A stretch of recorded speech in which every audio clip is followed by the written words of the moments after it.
Marketing doesn't know shit. They're all retarded. They're idiots. They're dumb. They're Malaysian laces. They're Malaysian lasses. Mahogany. Mahogany. No, it's from IKEA. You must go to the ancient crypts to the south and fight the Dark Lord Mama. Has he been terrorizing the lands? No, that bastard's been stealing my fucking cookies. I told him he could have one. He takes the whole fucking bag. Nah, the most beautiful language on the planet is the song of the husky people. You don't need to sing it. But last time you infiltrated the mansion / estate, if you will, off the beaten track in northern New York of Cardinal Bellini. By luck or fate, you rolled a ridiculously high roll. And you used Pinky as a distraction with Adrian, Dr. Curran helping to distract the two guards that were on said patrol while the others went inside. At the end of that, the Dr. Current did create some more undead monstrosities. What attracted it? And inside, the others four trap you four here. Trap Cardinal Bellini and his quote unquote escort inside the bedroom. They were in the middle of starting some carnal activities. They were also in the middle of like putting clothes on and trying to escape after gunshots and various things. But you scare the literal shit out of him. Yeah. Bitch had it coming. You drag him out in the hall. His escort escapes and then is chased down by Pinky back into the house. Eventually Siegfried breaks that up, but while that's going on, Luther, I like to think it's more happenstance than on purpose, but nevertheless, he uses his psychometry on the Cardinal's ring to gain some insight of like maybe where the Cardinal has been recently, I guess is the idea. And they make their way to some impressions of the office that he spent a lot of time in there today, and had a emotional conversation in there with someone. And they, once in there, you guys kind of split, if you will, in the room, and Oliver finds a photograph of the Cardinal in his much younger years, but in Egypt, in a similar area or placement, like the scenery in the background looks nigh identical to a picture of his mother and grandmother. And Seraphina Abrams, his grandmother, is one of the architects of the kind of apparatus Eldritch technology. Dr. Current definitely is assisted, of course. And he, on the back, finds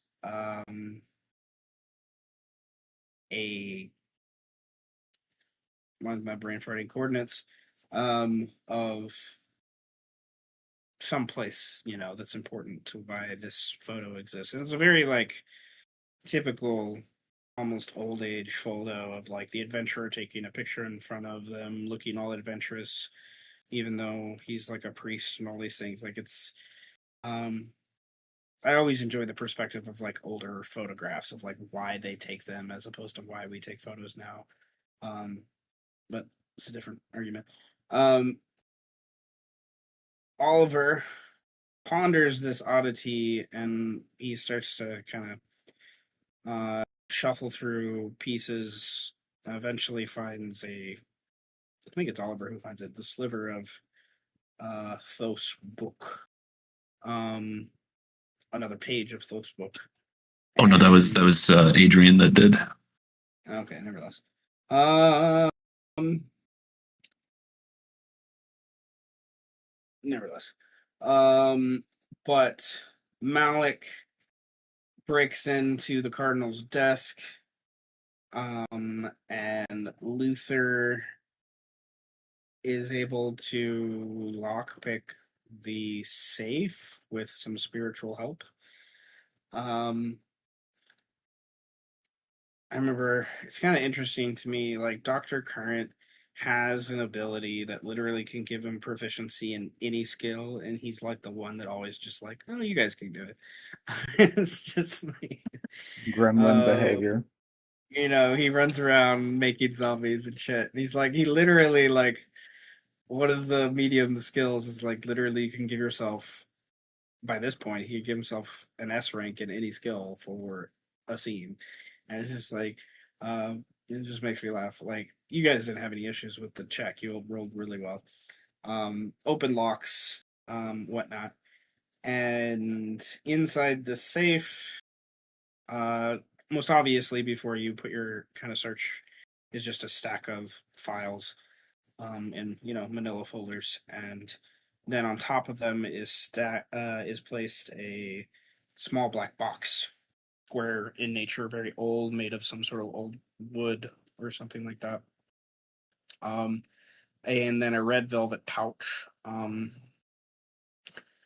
all of which he quickly shoves into Cardinal Bellini's personal bag that's nearby the desk. This kind of briefcase of sorts, that obviously has some sort of sentimental value to the old man. And Malik draws from within the drawer a gun, which he quickly takes and steals, quite literally, and takes the ammunition. That, uh, yeah. Uh, we never discussed the mechanics of that gun, so we can jump to that in a second. But, and then there's other personal, more quote Yes. unquote personal files on the desk rather than like the business files. Obviously, Luther grabbed from the safe, that are in the bottom drawer that Luther also takes, and then there's a jewelry box that obviously has a necklace or bracelet or something within it that you guys pilfer. Would be the better word in that case, I guess. Um, Doctor Current has helped Pinky during this investigation for the most time outside, wrap up, create zombies, and then he wanted to investigate the yard more. And he finds this shed that's kind of placed in front of one of the back hills in this mountain range, in such a like hill range, I should say more so. Um, that just obviously looks like they shed like digs into it in some way, like if they could easily, there's no back end to the shed, it just like butts up with the hill, sort of thing. And he goes inside the shed, and in there with Pinky's help, he's eventually able to locate a simple mechanism that opens this odd side door, that puffs inward and slides to one side, sort of thing. And the once inside, there's this other room. I kind of simply described it as a trophy room because there were obviously like illegal animals' heads and whatnot. You know, antlers and uh, not trunks, tusks and whatnot from elephants. Like obviously, but the more obvious to it is in the back of the room is this kitchen-like area, if you will. Has a bunch of sinks and tubs, steel, all made from stainless steel, and it's obvious like he takes time to bring back his kills and cleans them himself here. These are all his own self-made trophies, was the assumption. Um, but by that point, they were kind of returning, and Pinky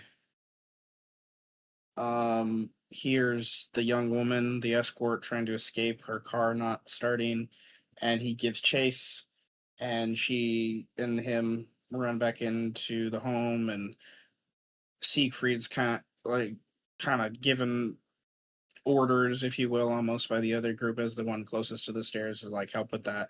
He easily jumps down and turns into a little bit of a a little bit of a Looney Tunes scene for a second there. As you guys run into the kitchen, and eventually you're able to barter for the woman's safety with some chocolate covered pretzels and a Twinkie that he makes into a weird sandwich and eats in front of everyone very hastily. Pinky does, and then leaves the woman to her and Siegfried kind of hang out in the kitchen for the rest of the time, kind of him calming her down for the most part. Um, and Dr. Current loosely remains more in the trophy room and stuff. He's kind of going through some things, investigating a little bit longer. Um, Siegfried's comforting the insensate escort, and then Oliver, Luther, and Malik are stabilizing the Cardinal, who's also in shock, more or less, by this point, from everything that's happened. Um, and he is, once he's stable, everyone's stable, Dr. Current starts to slowly make his way back inside. Um, I think was the implication. Oh no, he finds a car with Pinky. That's right. And he kind of waits in the car, but nevertheless, you investigate with the Cardinal, and he doesn't know that much about Doctor Arthur Fenn, who our Adrian Current was hired by in the beginning parts of the campaign, and who is obviously one of the masterminds of this cult group, if you will.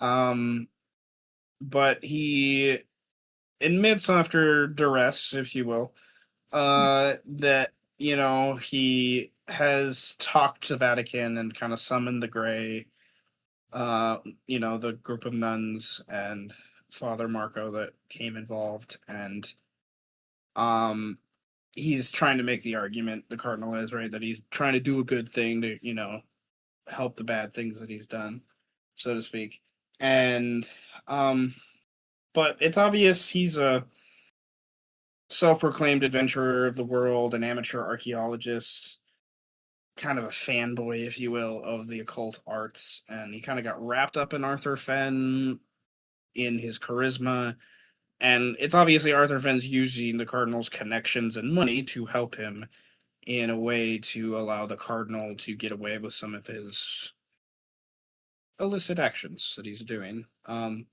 here. You guys have evidence, both, witness evidence and probably proof once you look at some of these documents between the escort and everything, of him at least committing a couple illegal actions just here tonight. He has illegal trophies. Um, Prostitution is not legal everywhere. There is issues that could be had to that position. Um, you guys didn't really like push to that side after the conversation. It's kind of more like you're going to use him as a blackmail tool, sort of, and you kind of are putting him under the watch of Father Zeke and the Grey, who sent you on this quest in the first place to understand why their money is being stopped for him to try to just do useful things, even though Father Zeke is definitely part of this occultist Vatican group. Um, so, but, um, Well, yes, Father, you're not getting your money because of hookers and blow. yeah. He does give you some names at the end of the conversation that you haven't really heard too much yet in this campaign. But Dr. Fenn's muscle, who like street name is Sobek, if you will. Um, he is someone that the Cardinal's very scared of, who has dealt with more directly. And then he also knows of a Mr. Ferrick who has the ability to like sing or whatnot, kind of similar in sort of vibe to ironically Siegfried in some ways. But he's uh yeah, he's someone that works with Dr. Fenn and has the power with his voice to like control people. And it's obvious the Cardinal, the way he talked about it, like he was controlled by this guy's voice at some point in the past. Nevertheless, you guys kind of narrate the rest of it, where you, like I said, send the Cardinal to Father Zeke to be monitored, maybe arrested if they so choose. And you at least have some blackmail against the Cardinal to be used in the near future for those things. And we discussed at the end of last session doing some further investigation into the files and things that you found within the Cardinal's office. And then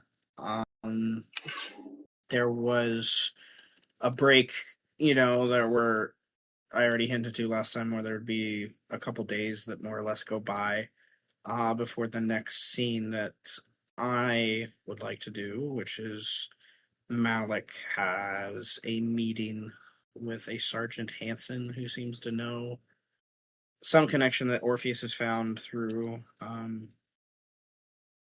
a couple of the other cell members that are NPCs that has information about the cult in some capacity, like that maybe you haven't heard yet, and he is has a military background, sergeant, of course, but he's so with Dr. Current's connections and others, it made a higher likelihood, I guess, of something perhaps being viable. And then Malik has that direction to more or less afterwards, if there's anything that's useful information from this Sergeant Hansen, that he will finally set up a meetup, an in-person meetup with his boss, his new boss. Always has been his boss, but now since he's the cell commander, if you will, he's going to deal more directly with this man named Munin, who is kind of like the region boss, like East Coast is like what he's in charge of for Orpheus, like the entire East Coast kind of vibe. So like he's not always the easiest man to get in contact to, right? Because of those reasons. And Malik would definitely know. He doesn't have an office. You definitely get the vibe that like he's always on the move. Like there's not a place that Orpheus has safe houses and prisons and cell meeting, places like you guys met in the banking area, but there's not really like a base that Malik knows of. Like, and they do that on purpose. They don't, generally with Malik's experience, like, they don't want a place where, Langley or MI6 or Mossad or whatever from different countries would be able to put a thumbprint on them, kind of idea, right? And he respects him for it. Yeah. So, there. That's what I have as my general notes. So, I don't know if I missed anything to remind me if I did. And then we will jump into Oliver doing some, probably going to a local library or somewhere that has like a really good encyclopedias or the like, because this is the 1980s. So to kind of like figure out the coordinates on the map here. Well, he doesn't want to go. He doesn't want to go to our librarian contact place. Oh yeah. Or what was her name? Do I still have it? No, I didn't write down because we have the pinned message for that one, I think, right? No, this is. I know Malik is supposed to have it. It just seems like a good That's the excuse to. librarian shop lady, right? My brain just you didn't. Okay. So, well, yeah. Eleanor Technically, Finch. if you want to go sort of two routes, I guess. Yes. The scroll. We got Jeremy Rook, Eleanor Finch, Gable Holt, Pierce, and Ainsley. Okay, yeah, but they're okay. That's the Orpheus route. Evelyn Finch is the librarian. She runs a local shop, like a cult shop, like a kind of vibe thing, but she very much is like an agent of the Orpheus cell that helps with the research thing. There is a secondary and a tertiary, if you want, option. Second, that isn't, I think, obvious to Oliver, but would be something he would remember, and or something Dr. Current, who's not here, probably might say. I don't know. But there is the Larson's occult laboratory, like it's like a potions, like a weird potion shop kind of thing. You went there once or twice in your like early investigation or something. It's something I sent a message about like really early on in the campaign. Gotcha.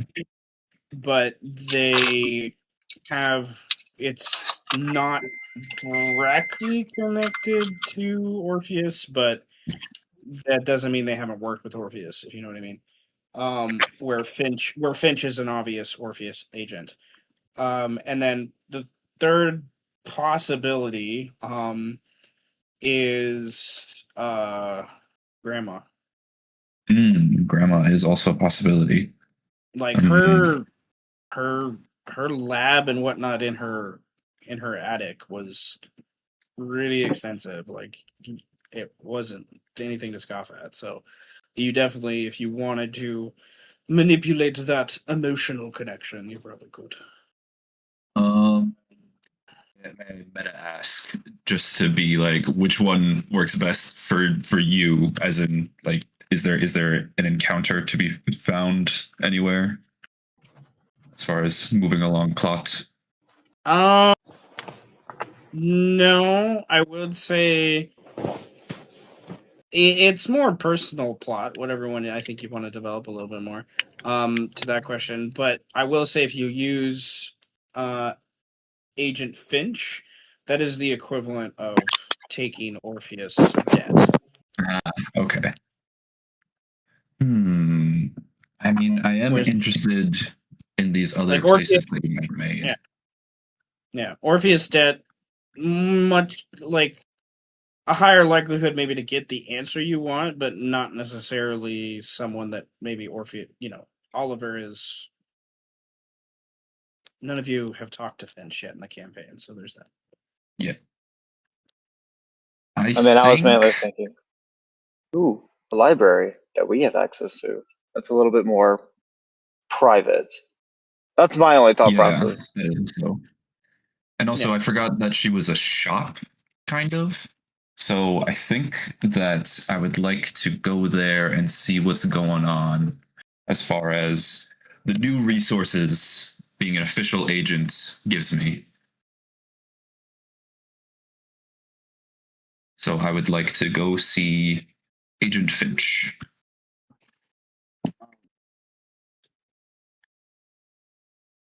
This here is a pen that stimulates the prostate. So like every pen. No, but this one has a vibration function. So there's also, how do I word this? I'm assuming most of you, if not all of you, are familiar with James Bond. Yes, that's literally what I was just joking about. Okay, good. I didn't have a childhood, so not really. Okay, well, James Bond's Secret Agent MI6. There's this other agent weirdo inventor named Q in the earlier ones that makes all sorts of crazy shit for him, like explodable pens, Like a and sidekick. he doesn't ever go with him on adventures, but he makes stuff for him. Yes, Like an to help Alfred. him. And Alfred. Yes, but like other than bringing him like Alfred, yeah, I guess, but like it wasn't until later Batman that Alfred did things that were cool. Most of the time, he was just there to keep the secret. Yeah. You know, but okay, so Malik would know more than anyone else. She's called the librarian. That's her job. She runs a local library. You know, kind of vibe. It's like a weird occult shop a little bit too, to the point of like the cell here and things that she's done in the past. She's the one that does a lot of the work to set up safe houses, not to get you there, but to make sure they're like prepared and things like that in the background.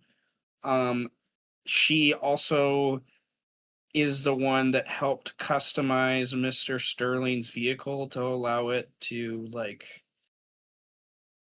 ghost warp, if you will. Maybe they can get me my charms. Yeah. Multi-purpose engineer almost. Yeah, she fabricates eldritch things. So the librarian is a fabricator. Got it. Yes, like literally, like one of the notes I put is highly skilled in blending magic and mundane engineering. Like that's like her thing. So it's also Okay. like Dr. Current would have worked with her in the past on more specific things with Orpheus than you would have. I think mostly it's like there's information that's sent to her and you know she does these things. I don't think Malik has dealt with this woman face to face. But Oh no, not yet. No. knows a lot about her just because of like how influential she's been to the group. She's also one of the longest members of the cell, like been part of the cell longer than Mr. Sterling, kind of like one like she's been here like, 20 plus years involved in this kind of stuff. So decent amount of experience. With that, I just thought of something insane. I don't know if this is a good idea. Oh god. Does Malik She's also- know their name by chance? Oh yeah, you all know her name. She is Agent Eleanor Finch. Most of the cellmates, when they reference her, call her Ellie Finch. Ellie or the librarian. If they're trying to be more official and like not I already reveal had her them in name. my notes. Technically, she's like a party member, right? Like, maybe not a party member, but just like she's part of the team. Like, she is on our team. Technically part of the team, yes. Yeah, I But just checked right because of like what she has access to, it's also why I've kind of like if you use her, why you activate debt, because she gives you access to Oh yeah, that makes shit. sense. And it's also with her time and loyalty to Orpheus, that is key, and that's where I'm going to leave it. Like she's been with Orpheus for a long time, and she's very loyal to Orpheus. So if you guys are not like she will report things that don't agree with Orpheus, kind of idea. Like she's not like a neutral party, if you will, like the others could potentially be. For those things. So I do need to remind myself. She's also How much- 25. She's been with them since she was a child.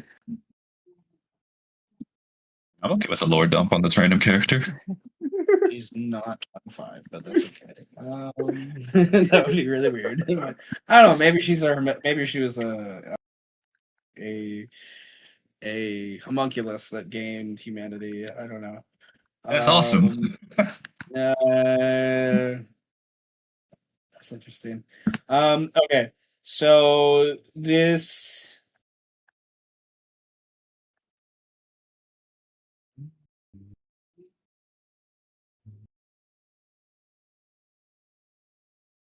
Huh? No, it's okay. Oh. I'm looking at the wrong I thing. thought everything broke. I got startled. No, I just had to read for a second.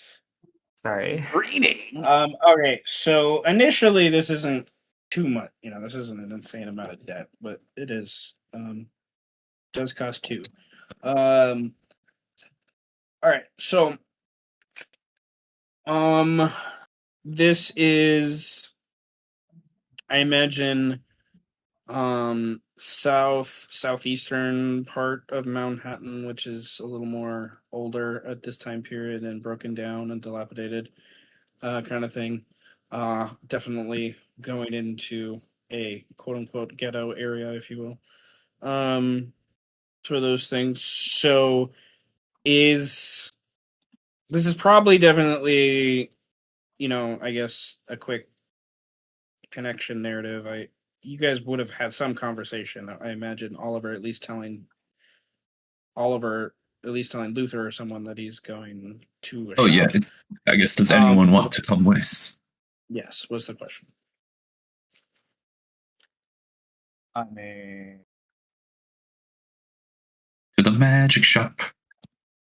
Magic shop. Luther wouldn't particularly want to come unless you said you specifically needed his help with something. Well, am I busy with my meeting? The meeting, no. This is Monday afternoon, I imagine. It is not going to take Oliver too much time to get there. Your meeting is not till Thursday, so you would have a couple days with where we're currently. Malik really wants to see if somebody's got them charms for explosions, So Malik really wants to go with you, be super friendly. Yeah. Hey, can I go with you? Okay. You are his boss. You don't even need to ask. I'm going with you. Yeah. It's kind of like, in some ways, it's almost the opposite. That Oliver would be like, Malik, can you introduce me to Lady Finch? Yes. Even though all Malik would know is where her shop is. I like I said before, I doubt Malik has really ever talked to this woman. Nope. Just by the background of your character, it's unlikely you guys would have crossed immediate paths before. But all right, cool. So Malik, all right, Siegfried, you have calmed down the escort, and then you let people go. I assume you let her drive away once her car finally started. Is Siegfried going with them to the shop? Or is Siegfried gonna go? Shop. You're gonna go to the magic shop. Okay, cool. Can her car, the escort's car, isn't working too well? It is. It was. Yes, I did roll a luck check when she tried to start her car that it struggles to start. Can Luther look at that? You definitely can look at that. Yes. Interesting. Yeah, I should have expected that. Nevertheless, if you want to roll a, I don't know, a mechanics check with appropriate attribute, which I think would probably be dexterity or focus. For those things to kind of look it over and do something if you're able to do something if you roll high enough. Well, I have an A, so I don't want to bother rolling. So I'll just do a in lieu +1, and I'll get a 3 on that, and I'll spend 1 mental strain to make it a 4, as I'm using focus.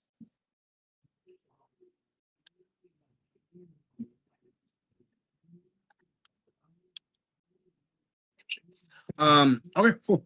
No, it's the difficulty was a 4. A 3 to figure it out, a 4 to actually do something. You just need to be decently trained to. I imagine it's like, I know nothing about cars, gentlemen. I know they exist and they have tubes and things inside, and stuff happens. But I imagine it's like something that needs a that can be like taped off or screwed off, but she needs to take it into the shop, and there's probably a vibe of like, yeah, when I get paid, like the vibe she didn't get paid for tonight.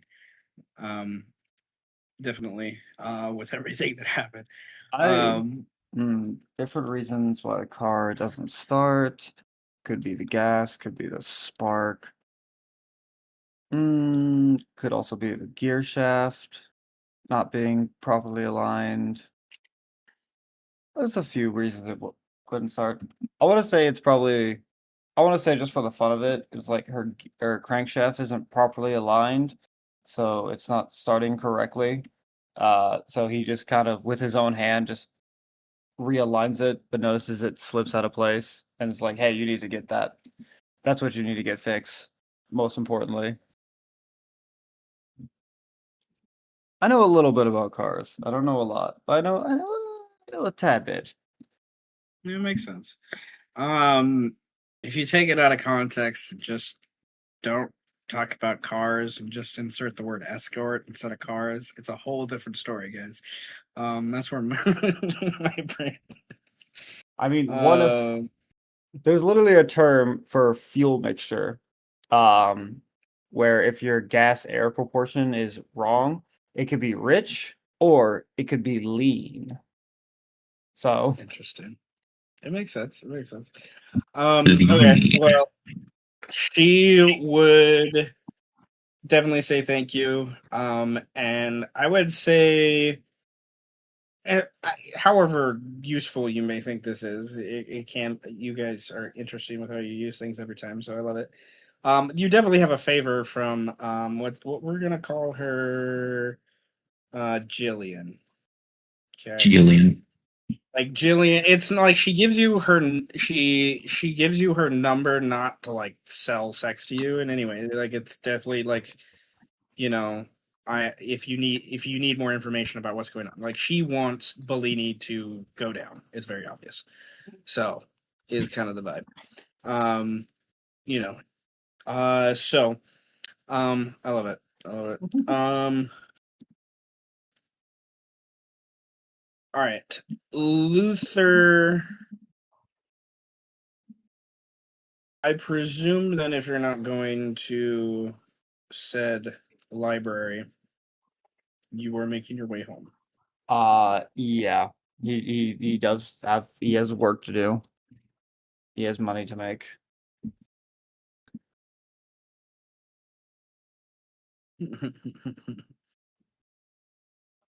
uh Food, yes. I have a pizza, Like, literally. luckily you're in one of those, quasi 24-hour towns.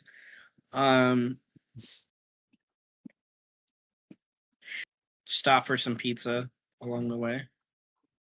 Pick up some pizza. Probably like literally 2 a.m. right now. Mm-hmm. Pick up some pizzas and, uh, probably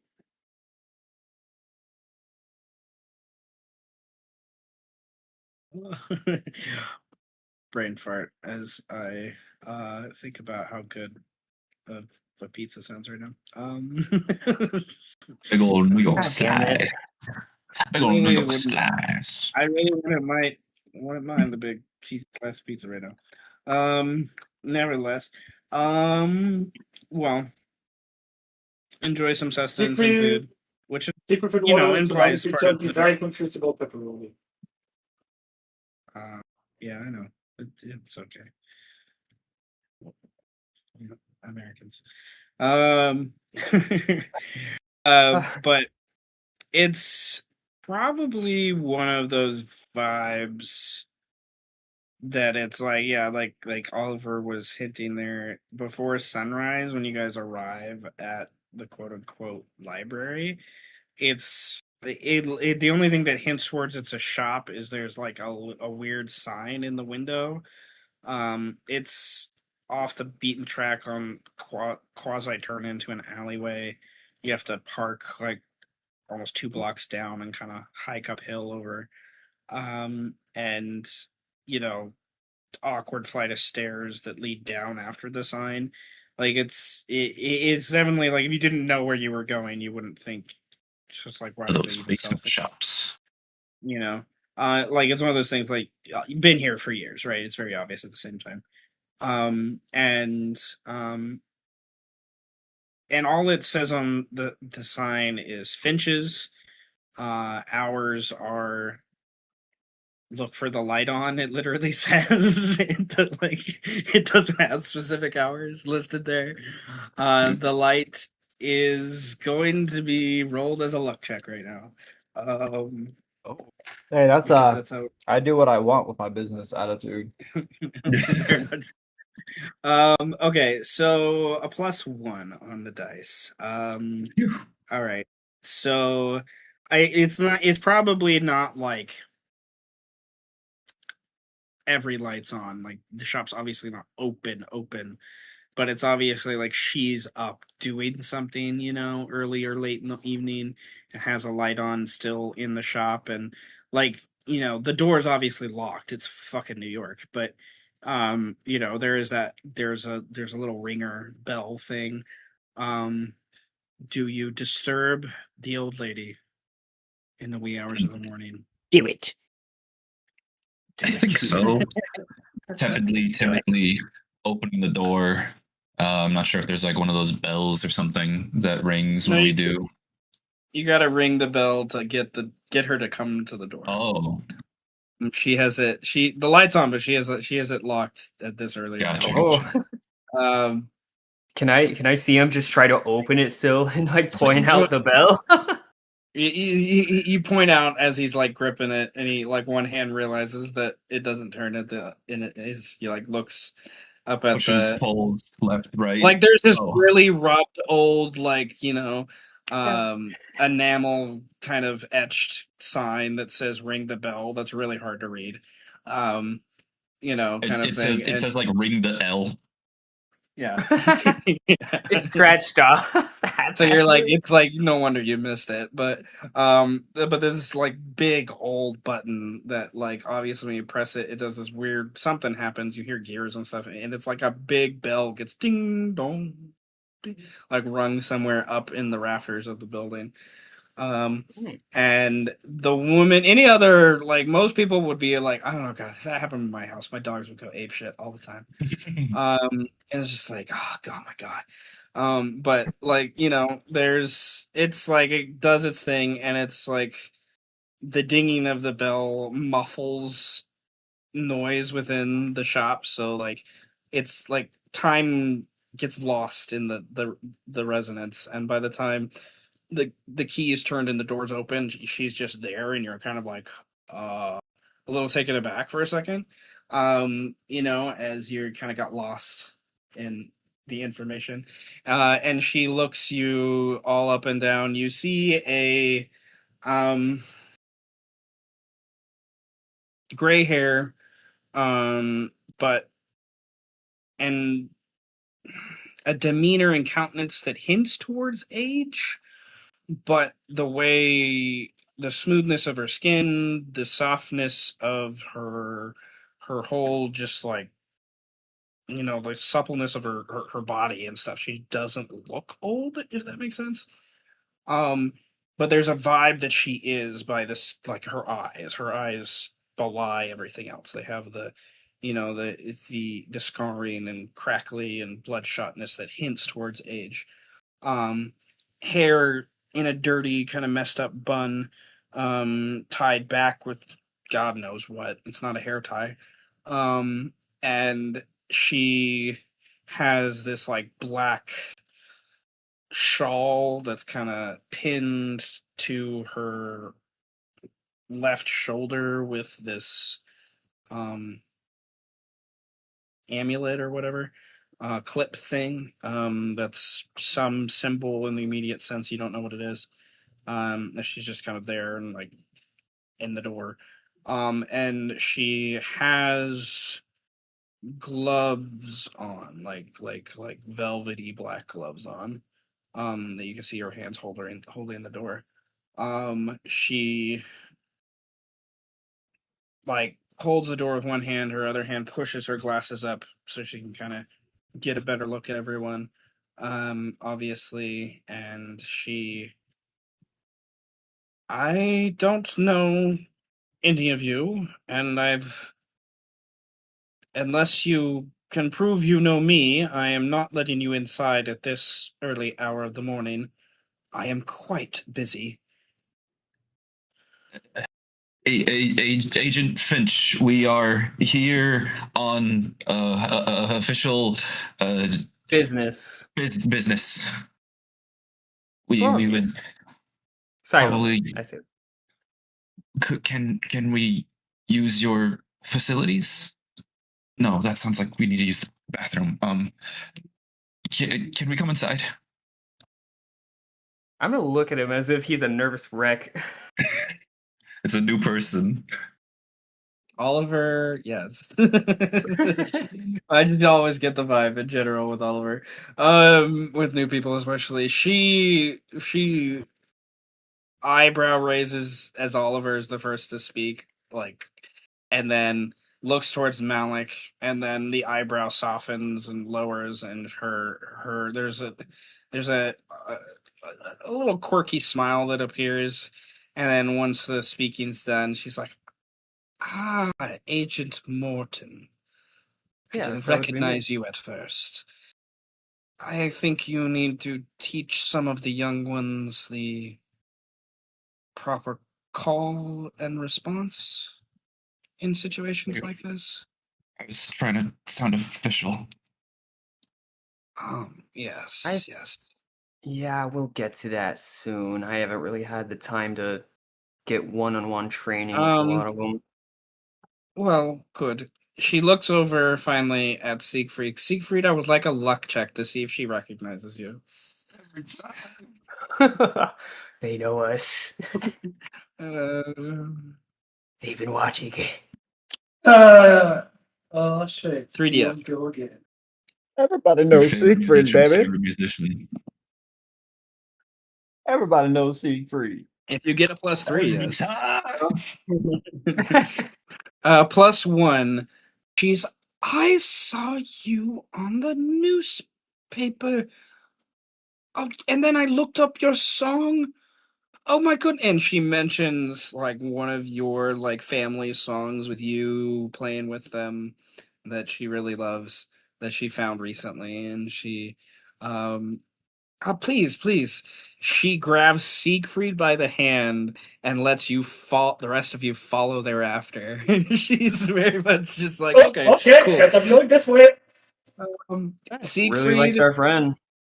Siegfried, this old woman is flirting with you in every way possible.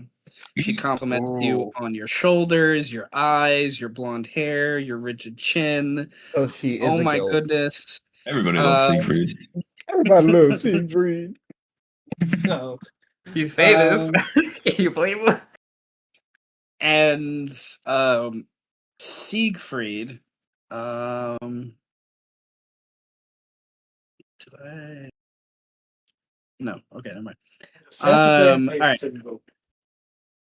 So the thing, the joys of being famous, I guess. It's fun to play with the trope. Nevertheless, you guys go down the flight of stairs, the rest of you go into the doorway. It's kind of a small wooded and bricked atrium. You have to turn to get into the first obvious room of the shop proper, which has a central kind of like dais almost, like it's obviously made of brick or something, that kind of steps up almost like a pyramid, and has like certain knickknacks and things kind of placed obviously for decorative purposes, question mark. Then you have, not very haphazardly, but obviously not too much of a rhyme or reason other than, is it not gonna hit someone's head. There are herbs and various other like dried fruits and other accoutrements that are kind of hanging, bones and things. Taxidermied animals like here and there. With once you're within and the door is closed, very quickly a kind of white cat is just in the room and like rubs up on one of your legs and is asking for attention. And she's like, "Oh, that's Gerald. He's the shop cat. He loves everyone." And she brings you past that to a drape that goes back to a quote unquote kitchenette, if you will. And like a bathroom obviously to one side.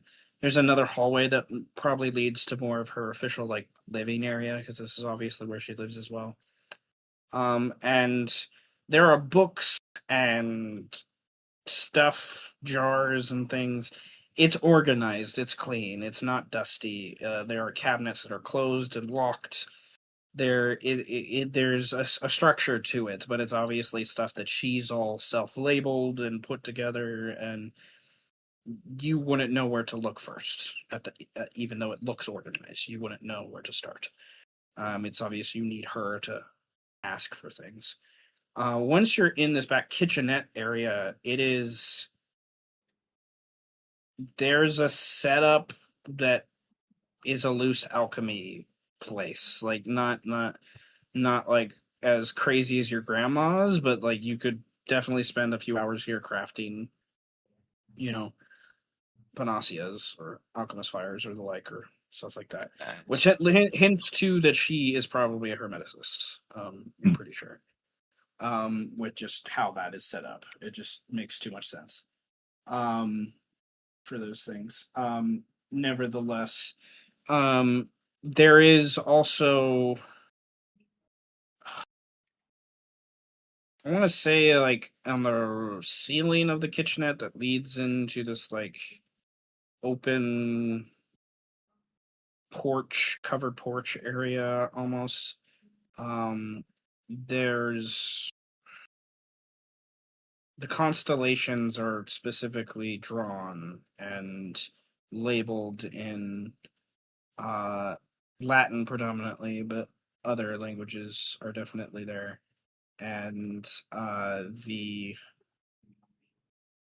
patio area leads to this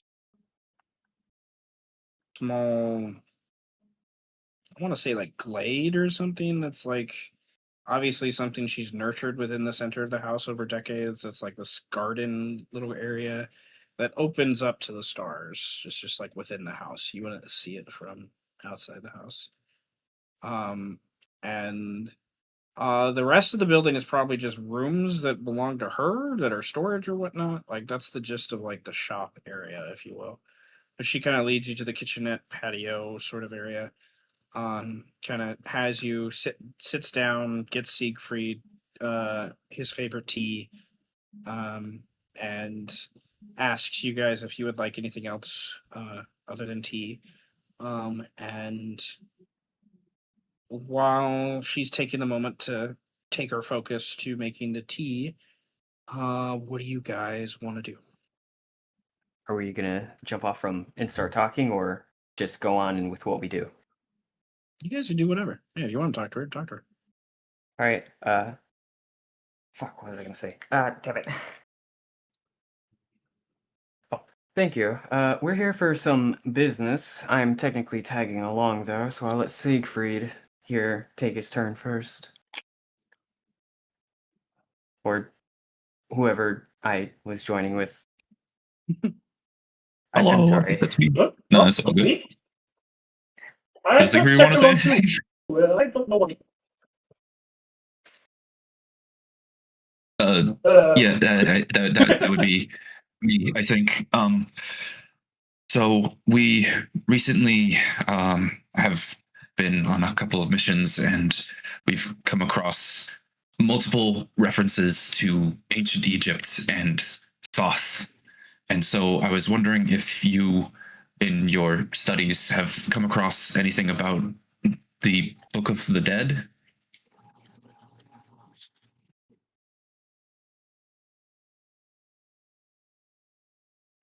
she finishes her tea and then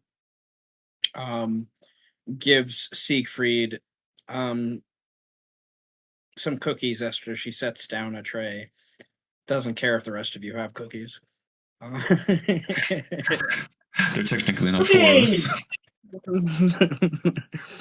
And Sigh. she will set down the tea, and yet again she, if not for her eyes and glasses and hair, she just doesn't look old. But there's this way she looks at you that reminds you of your grandma for a second, that old woman, just like resting bitch face kind of thing. As you get really, she gets really serious. Like, this is like not where she thought this conversation was going to go with Siegfried being here. It's very obvious. So it takes her a little off guard. Thoth. Yes, the Book of the Dead is, one could say, canonical to any research of the occult of the last 2,000 years. One of the most direct indications of spells, if you will, of powers beyond. And she looks at you, her eyes squint. You have gained access to these powers. Yes.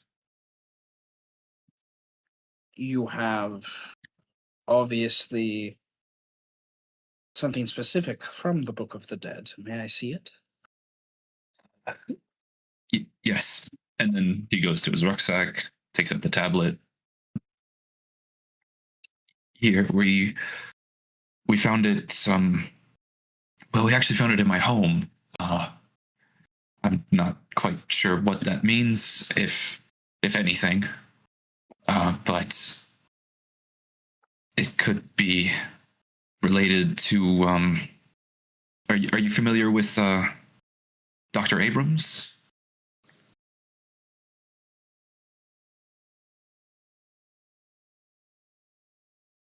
I have not had the opportunity to meet with her. No, but I Well- know of her work. She's my grandmother, so there's relation there, I suppose. But again, as far as her having something like this just lying around, it's ridiculous, right? She nods her head, like, in firm agreement to that.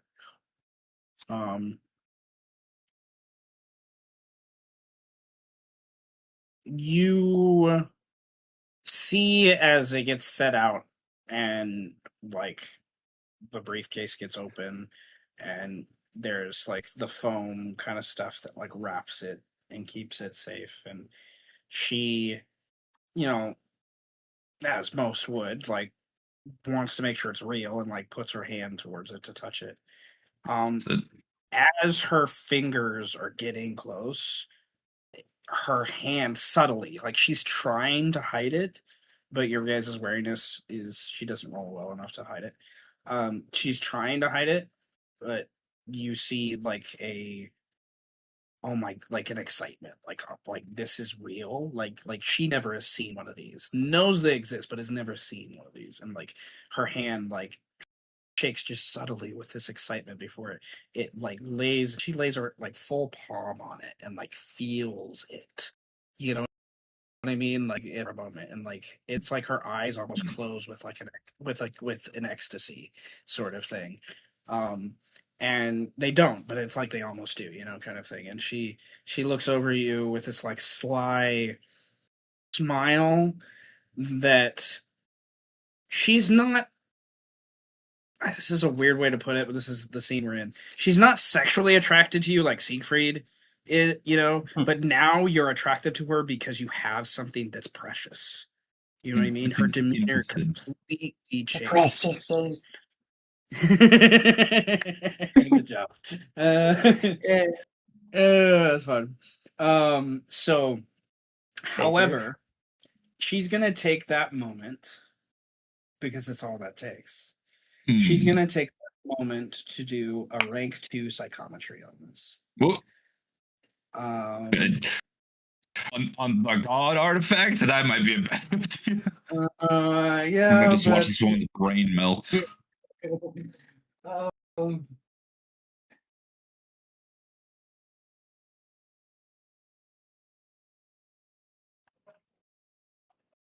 okay.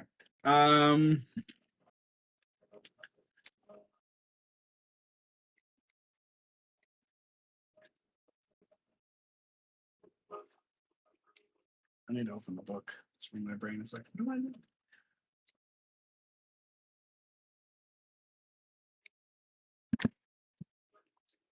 Okay, so she spends the humanity. She does the thing, and it's only this brief moment. I think it's like maybe that's part of what you realize too. Is there's just this like I don't think there's like anything visual that you see other than her hand, but there's obviously something happening in that moment when she's touching, right? The tablet thing. But to the point of I love my players. To the point of what Oliver basically had to do. She realizes the truth of this rather quickly, but there's like her facial expressions within but a few moments go from excitement to awe to extreme, almost like overwhelming horror for a second. And I'm gonna have her roll a horror check. Oh my god.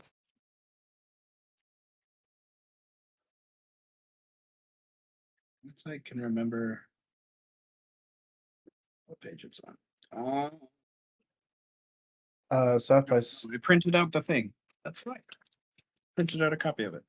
Okay, so God. he is going to roll a stability, definitely, with willpower. And she's going to use her reroll. That is technically better.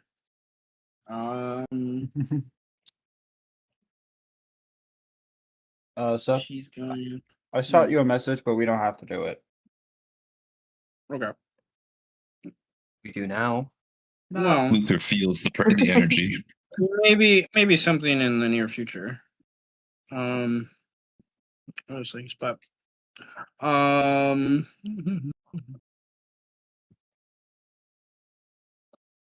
don't know how much. I don't know. Does make sense. Sounds Seeing a good. face of a god. It does make sense. Okay, she's going to use the. Okay, she used a reroll. She's gonna use her I three know what temp page he's strain. looking at. You're gonna use the 3 temp strain, to get to an 8, which is the DC. Here, But God. that still means she takes 8 sanity damage. I think she has a +1 force of will, so she can spend 4 spiritual strain to negate that. Oliver, what did you do? It's not what he did, it's what she did. She chose Ellie's to do it. brain. Ellie just had a shock. Like literally she just had to spend the equivalent of like 8 strain to do this. So and 2 humanity. You know. So I like to think from like almost a omniscient perspective for a second.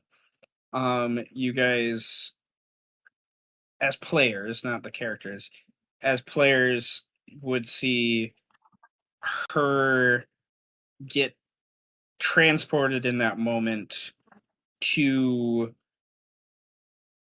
a time in the extreme past. Definitely hinting towards Egyptian time, where the sand starts to pelt her face, and she starts to she sits down and she grabs a quill and she starts no, a chisel, I'm sorry. She grabs a chisel and she is hammering the runes into the page of the tablet. And Whoa, then whoa, whoa. she is like realizing for a second then that she's there, and that's like, okay, that's interesting. And then she starts to hear, it's not her words, it's not like her writing it, she is being dictated to by this ominous voice that's saying whatever to be said. And it's definitely like Charlie Brown, like she can't even hear the words, it's just kind of vibe. And she the narrative is the perspective she's seeing, the ghost that she's seeing, the spirit she's seeing through this scribe of Thoth, that she's obviously seen from. Like, the narrative is he writes. That's what he's doing. He's paying attention. She tries to break that narrative. She tries to go and look at the voice and see the face and really, and that's when the shock of the horror sets in, as it's something she can't describe in words. And I think that's the interpretation of what her brain allows her to understand, I guess, is she meets Thoth, perhaps, she's hearing and sees him, but doesn't see him in the depiction that he allows humanity to understand him as this weird crane bird thing, it's something else that she can't quite interpret in this moment. And there's this kind of that realization sets in, and then she learns something else that I'm not going to divulge in that moment. And she finishes the page, and the page gets turned, and then that page is done. So then she's lost the psychometry connection because it goes to a different object technically. And she gets taken out of it. And it's just those brief moments, and she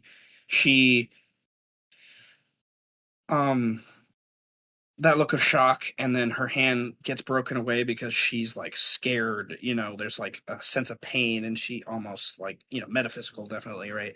And she grabs at her hand in that instinctual way and starts to rub her hand like she just punched a wall or something.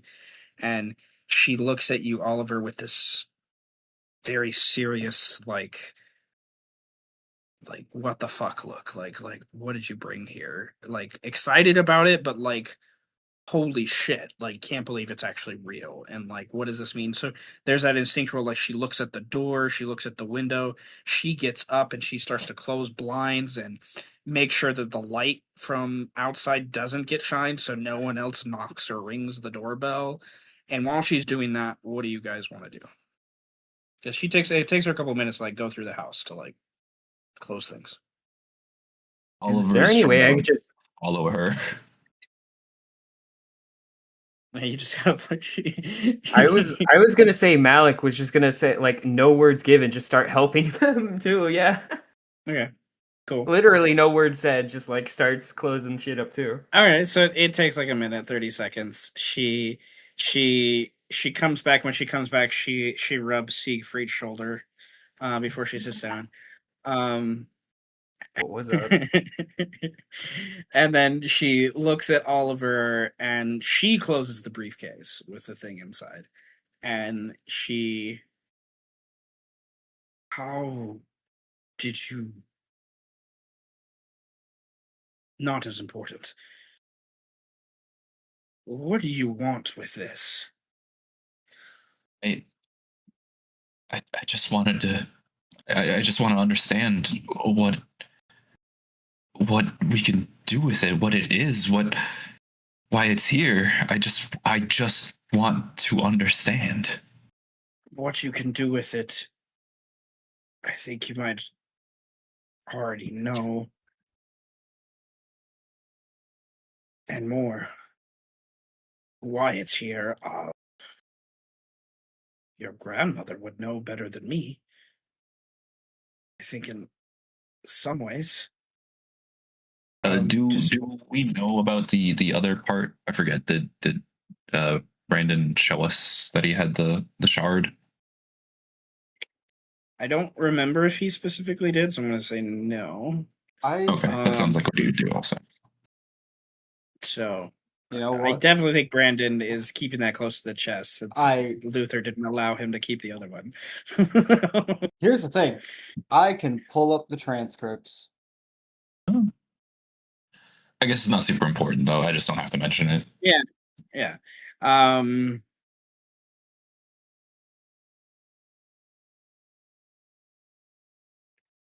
I think that there might be more here in the city, and so I wanted to know if we know what we can do with it, then we know what other people might do with theirs as well.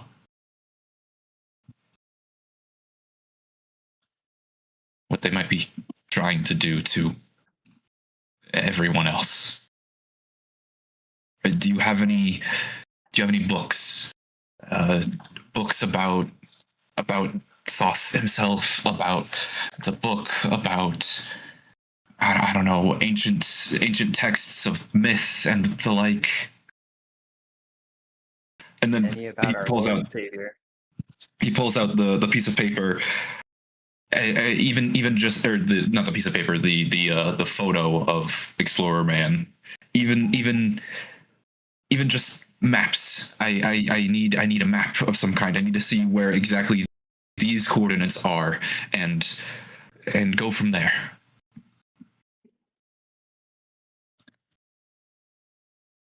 Apps I can do. Books of myth. Yes. But to the specificity of Thoth, I hate to say it, but the Eurocentric nature of alchemy and our own modern archaeology that has rediscovered it has ensured that Egypt is still, I think, overlooked in many ways. But I will see what I have. Give me a few minutes. Let me grab my atlas first. And she's gone for not too long. Comes back with a big ass atlas and then a couple other rolled up maps from her own purchases from across the world that have more like pertinent local maps to you. She's obviously done her own travel throughout her life as well. Kind of vibe. And then she leaves you guys to deal with that, doesn't even like mention anything, and then walks off to a random down the hallway you guys didn't go in, to probably one of her personal library rooms that she doesn't always give access to people. So definitely the vibe as the guest in someone's home that you would not follow her to this place without, it being awkward. Invitation. Yeah, she doesn't invite you guys either. It's kind of like, stay here. She doesn't say that, but it's like you guys have the maps to look over and you guys have the coordinates and she's going to let you deal with that. Where she will be gone for a while and you definitely hear some shuffling and things as she is moving about and reorganizing books and stuff to see what she has. I would like, well, if others are here, they could definitely assist Oliver if they would like. Collaborative. But there definitely needs to be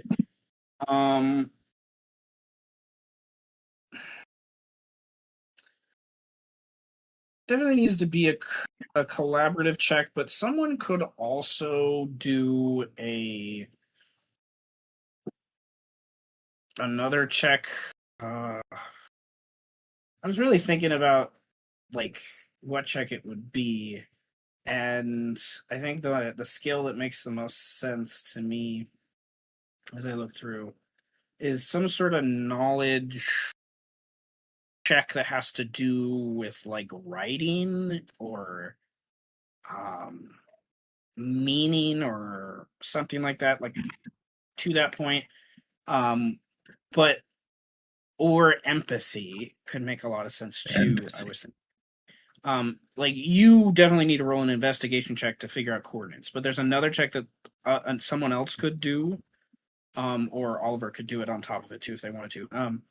But another check that's like with empathy or some sort of knowledge writing, or I don't know, like you're reading through. In some ways, some of these have like personal notes, and you have this personal photograph, and you have to kind of interpret intention, that's not always obvious by like the facts, so there's a little bit of like you have to interpret motivation and things like that. So there's definitely an approach where empathy could come into play, or another kind of check like that could come into play. Would To add would security make sense?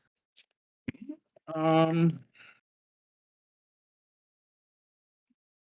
I mean, I like security is like the knowledge of it, right? no, And that security seems is more pretty. of like your lock picking skill. Oh, Kind of vibe. damn. Okay. It was a valiant attempt, though.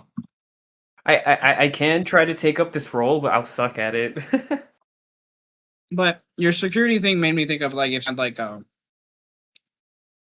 Like a password, right? Or like you need to like a No, that's not cipher security, or a actually. forgery, yeah, some sort of skill that might. So security, I guess, Be could able to make sense. tell a I don't. code. Yeah, I think it would more. The point I'm getting to, if you're rolling, if anyone wants to roll the empathy knowledge, I could see security to a point, but you're not rolling like a normal security dex. This would be like you're reading through documents with like a charisma or willpower check to try to interpret My like character's not how they intelligent. feel, about what they're saying. Like you're trying to interpret tone of the author, if you will. Like how do they feel about what they're trying to accomplish? Is this something like what are their motivations behind what they're doing? Because you're definitely, you guys would know this explicitly as characters, I think, at this moment. You're at a point where you don't know why they're doing what they're doing. You know kind of what they're doing and sort of like how they're doing it, but you don't know why they're doing what they're doing yet. So that's something that's not going to be like blanket in your face necessarily all the time. So Yeah. With that description, I don't think Malik would be able to tell at all because he does not pick up on clues. He is a soldier. Are you guys yeah, okay. That's fine. Why don't you guys make your checks with that in mind, and I'm gonna run and use the restroom real quick. all right? I guess I'll do the empathy. I mean, it doesn't hurt to try, right? Empathy, charisma. Oh yeah, you're right. Okay. Charisma? Not r/. Charisma's not very good, not very good.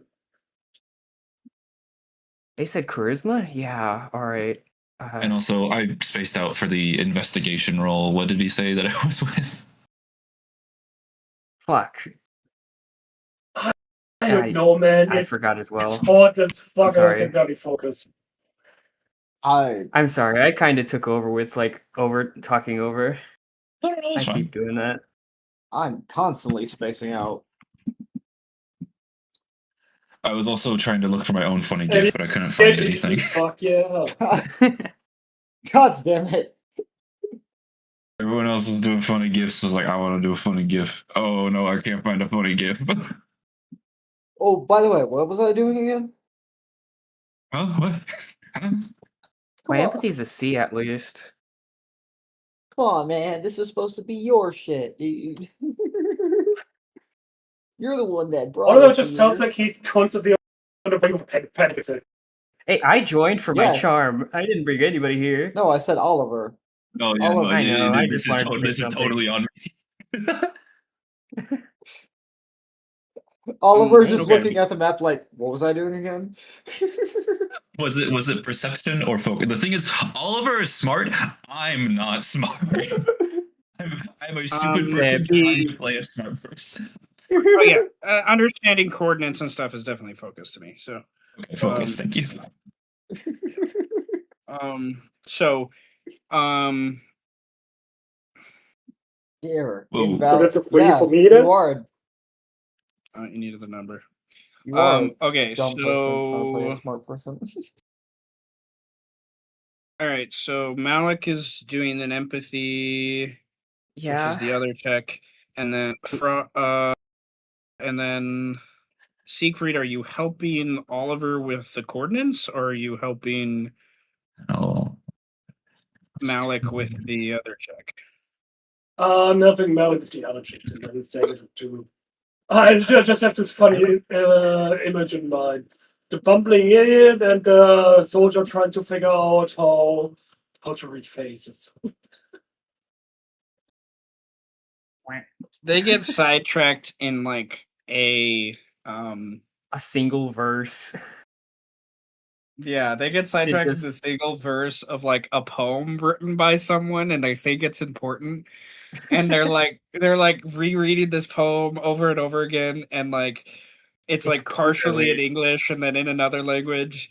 And Oliver is like focused on the coordinates, and like you kind of hear in the background they're completely butchering it and getting it wrong. Clearly a And code, man.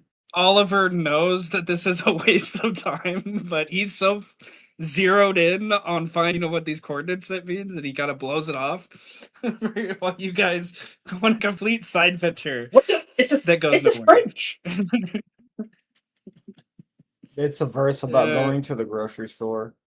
It's a verse about In a farmer French. like harvesting his crops in French and Latin, and it's like something that might have had some symbolism, maybe, but it could have just been something that was kept as a clipping But- just because they liked but- it, you know.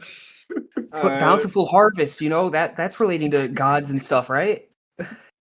I think Meanwhile, so. it's talking That about a doesn't make literal sense. bountiful harvest. It'll relate to the Greeks um, somehow. but It's always the Greeks. Malik's gonna like get slowly be defeated, like slowly crumble and just put down the book, like hand it off, like I can't do this. Want a cookie? I thought it meant something. not Malik. Oliver though is Well, can I also invoke one of my bonds for a one of my principles for a 1d3? yeah, if you want to, yeah. I must understand. I need answers. Okay, yeah. /R, so it'll be a 6 plus whatever we get here. Yeah. Oh, Oh my goodness. All right. 6-9. nice. Oh, gee, oh my god. I just looked.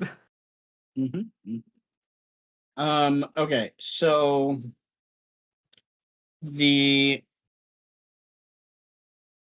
what is Oliver? I love the imagery in my mind that like the others are distracted and they're like mumbling and it's like sort of quiet, and then Oliver does something to like shock everyone out of it, their stupor of investigation, and everyone's like looking at Oliver as he like had a eureka moment. So what does Oliver like do to have this eureka moment? Okay, so follow me here.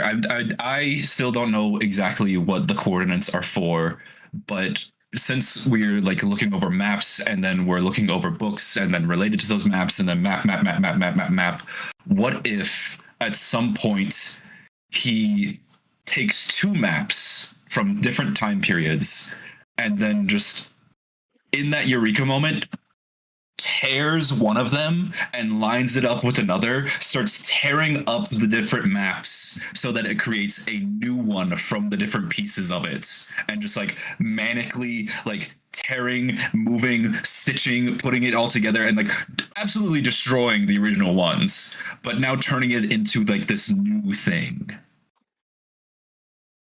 But it was all for fun. Then he pulls out a perfectly pristine map, like, oh, it's on this one. I was just doing it. Anyways, there's also this one. I like to think that flurry of tearing and noise after like the dozenth one is when the others finally are like, what the hell? Well, 'cause And it's also then like the old kind of paper where it makes like that loud noise when you do it, where it goes like, and some of it's like more cloth than paper, or so it like it kind of like that snapping of the different tendrils of the fabric. But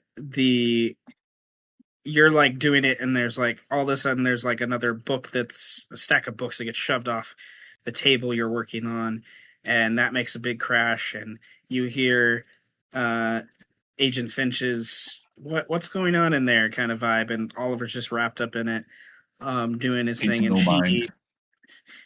she after another minute or so comes in, and then you're finishing the stack of the different pieces that you've ripped, and Siegfried and Malik have walked closer, and in your manic kind of state are like loosely, I think, gesturing or mumbling, stop it, but then they see something starting to form.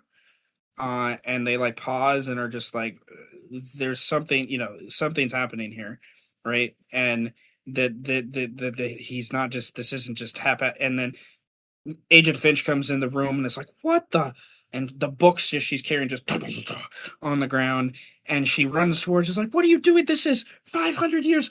And then she stops as she like was about with one hand to like brush him aside and grab a piece and like bring it back to the piece you throw out to the side to this 500-year-old map, and she sees this alignment starting to happen, and she just stops herself and like puts one of her hands on the stack that you've already kind of situated as you sat the last one. She like stabilizes it, so like you fumbling it around doesn't, as you press new pieces down, doesn't move the other ones and distort the imagery. And once there's like that kind of label, if you will, and that like stacking, I should say, she looks at it and she sees that there's something there, and then there's this obvious kind of like, I don't know the word, I guess alignment sort of to something, but she doesn't know exactly what she's looking at. Right? She wasn't here when you started. She just notices there's some sort of line, quite literally, that has been formed by this haphazardness. And you, who had the insight in the first place,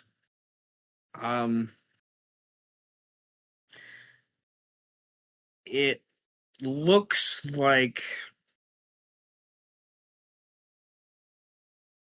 a trail of a comet with the pieces that you've laid, that the trail, like raindrops, has left pieces of the comet throughout parts of the global map. And these speckles get shown by the spaces between where the maps don't line up. And there's just like this island that's not there. There's no fucking island there. But one of these speckles is Manhattan. Clear and through. Not the whole island, but it is obviously part of Manhattan. And or it would be. And then you follow this comet fall, if you will, this meteor fall, and where it seems to have crashed, but there's no evidence to this in the immediate archaeological or geological record that you know of, is Egypt is this like where the pyramids were eventually erected, kind of idea.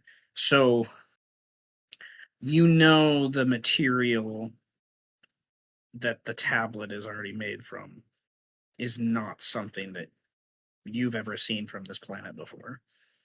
It's stone, right? But like you don't know what the fuck kind of stone this is. Like it's not like from this world.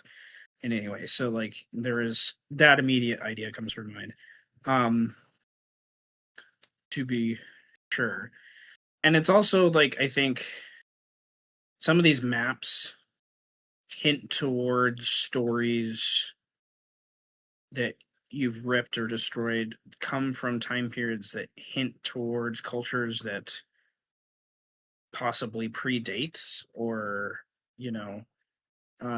like some of them are from Asian and perspectives, and there's some weird Native American stories that she's had some things drawn and stuff. Like it's not all Eurocentric. A lot of it is, but there's this definite idea that this is maybe something older than even that, with this like idea of it. And then once you see kind of the placement of how you've sort of reorganized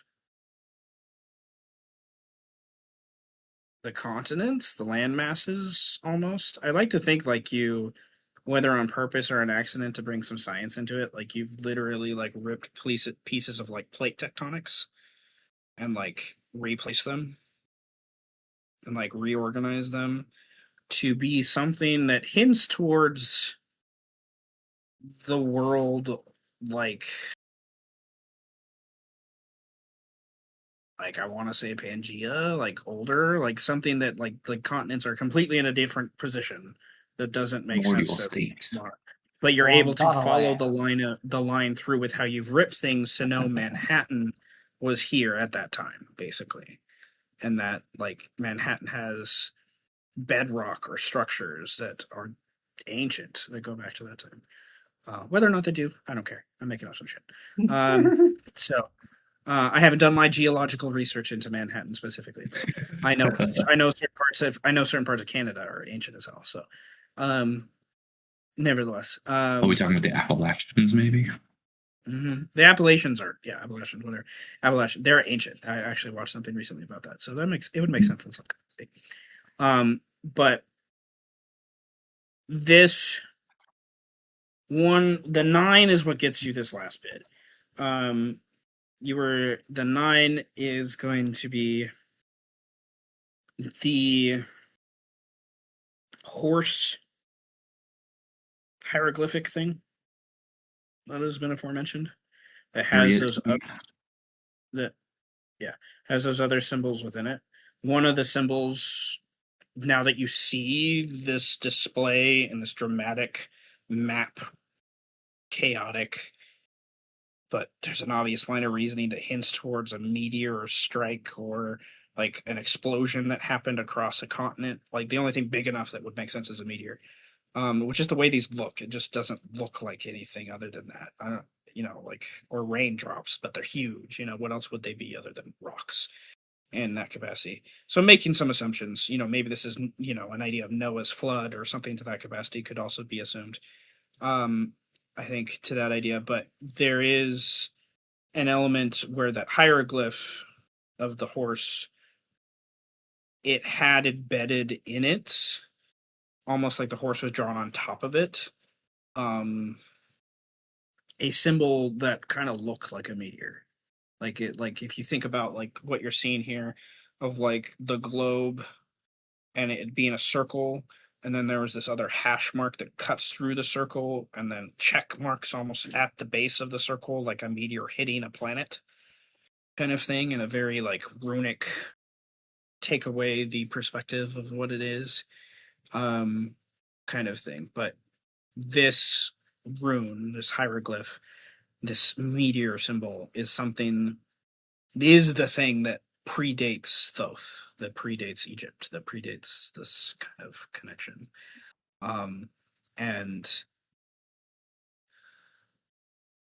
I don't know. I enjoy the idea of thinking from even Lady Agent Finch's perspective here, of her kind of loosely understanding herself, that takes a gulp in. If I understand this correctly, you have found some archaeological evidence that hints to a culture that predates known history? A connection to a religious entity that might have birthed the very idea of the pantheons of the ancients? I think so. And some part of it is here.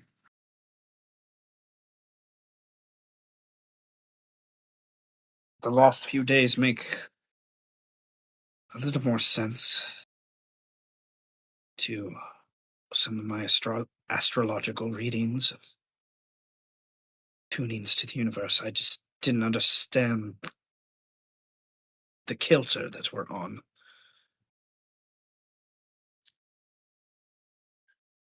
Meteorites, like fallen angels. This page is made over 10,000 years ago. She crafted from a fallen meteorite. Probably landed in this ancient culture before Angel.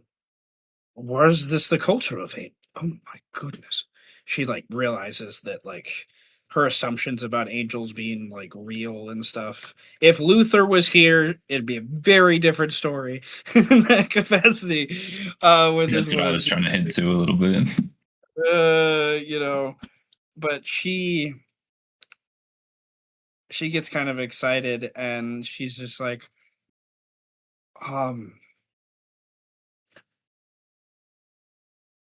give me a moment. I'm gonna go grab my notebook. We need to make sure we're writing some stuff down before we continue. And she leaves. She's gone not even a minute, and you guys hear from the other room she's on a phone call. It's not Luther's fault. He's got to put food on the table.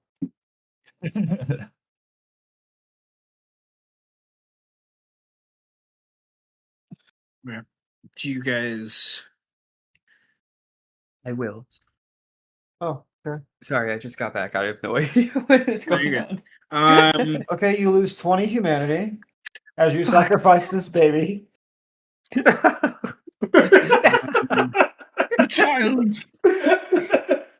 God, what did I agree to? Malik, you opened a portal to hell, and a demon possessed you. Oh, hey, there's my last. Did you remember the peanut butter? Remember, throw the salt in his eyes. The eyes. That's funny. Okay. Do you all eavesdrop on the phone call? Oh no! Malik would never. I hear that on the Assuming phone. it's about Orpheus and stuff. Oh yeah. So yeah, no, that's private. Oliver is still looking at the map and trying to figure everything out, I think. So Siegfried he's is still trying to decipher French.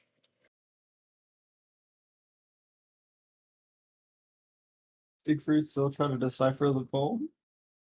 That's funny. Okay. You know what? Malik too, yeah.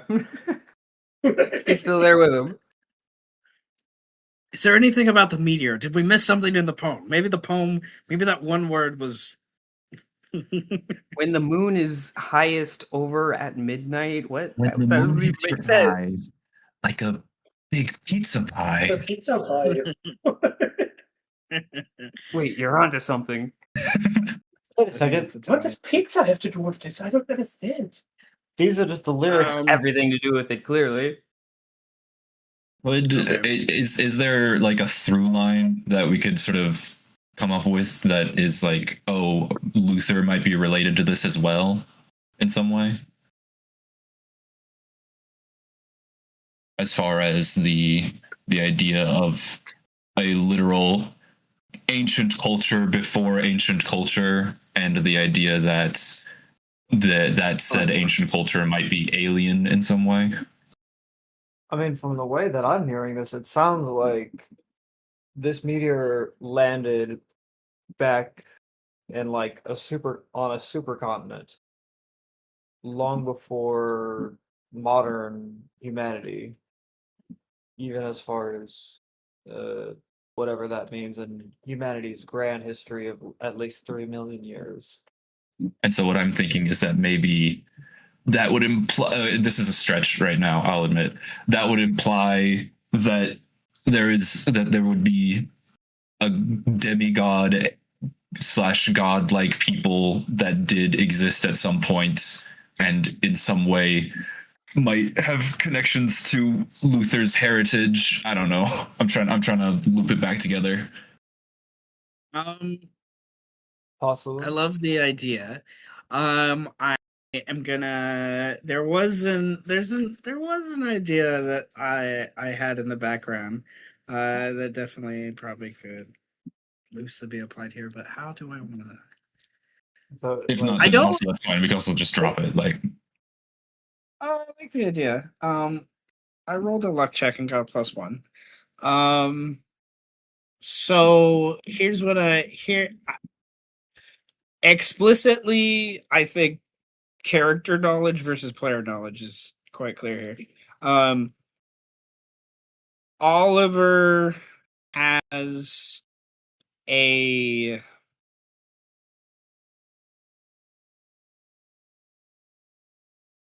another, I don't know, like location that he's given, if you will, that is closer to the coast than you're currently at. That hints to some sort of like,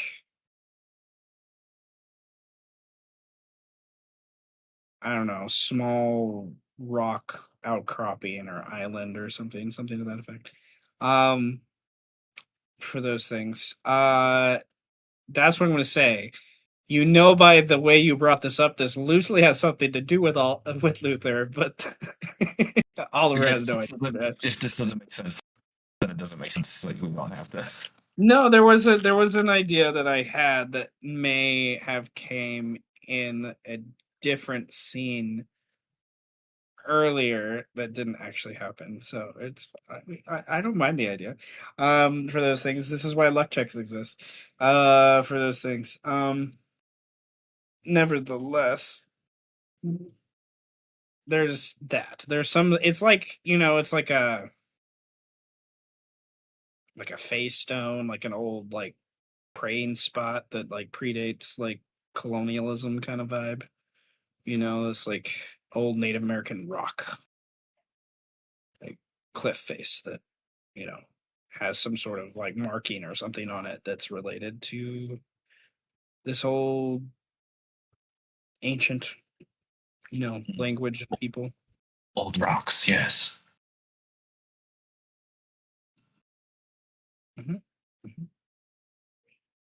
So, she's making her phone call. You're doing the thing, writing down stuff. She finishes said phone call, comes back in, and doesn't even mention the phone call. And has some paper, and it's like, okay, remind me of the ideas, and you guys kind of walk through the ideas again. And she starts to write down some stuff, and in her own sort of weird chicken scratch that she has. And Agent Finch will look at the address, if you will, of this old stone, and she's like, I've been there before, but I didn't think anything of it.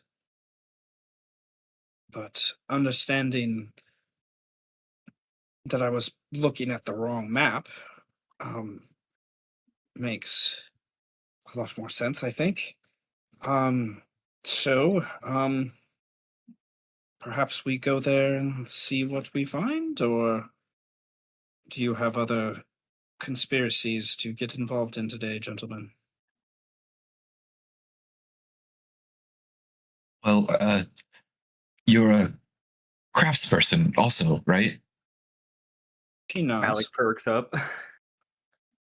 Mm, to a point, yes. Well, I had an idea for something that perhaps you'd be able to help construct. Do you guys need anything made? Something much better, yes. So, We'll look over at Finch and say, I have a terrible case of the explosions, and these guys need some kind of shock barrier. That makes no sense, sir. And he said it with a complete flat tone and serious face. Yes. serious explosions. I can show Well, you what I shock barrier mean would be if nice, you actually. have an open Just Well, space. if they're going to explode and I possibly might explode by standing next to you, let's go outside in the street. Of course. Oh, You're not destroying no my- cameras. No, of course. I know, but just This is make sure nobody's out there to this- see. This is. She names the street, and she's like, "There cameras." You're funny. I never know. I don't live here, do I? No, I don't. Let's go. You are from the city, yes? I don't live in that street, okay? Let's go, please. It's okay, young man. He's gonna be like a little annoyed. All right, how far should we stand back? Do it in front of the Jensens. They had a party last week, and this is payback. You are vindictive. And then he's gonna go over there. He nods. All right. Just stay across the maybe a little further down. Oh no, a little bit further. Okay, yeah, there's good. There, okay. And then I'm gonna do the half a mile away. not a half a mile, but a quarter. I'm about to blow up and act like I don't know about it. So But yeah, I'm gonna overload the thing. Yeah, all right. Spend your humanity. I like how. Oh wow. I like how he can't. Malik just can't explain how his power works. He has to show it in the most dangerous way possible. Yes, exactly. I don't know what's going on with that. Just like the Yeah. tentacle coming out of my fucking collarbone. Yeah. There's a loud explosion. Cars get shaken. Glass gets broken. Dogs barking. People waking up. What the fuck? Kind of thing. And Malik's gonna be walking back up, just like and shaking have- off the steam and making sure not to get seen at all. Agent Finch is putting a metal trash can lid back down.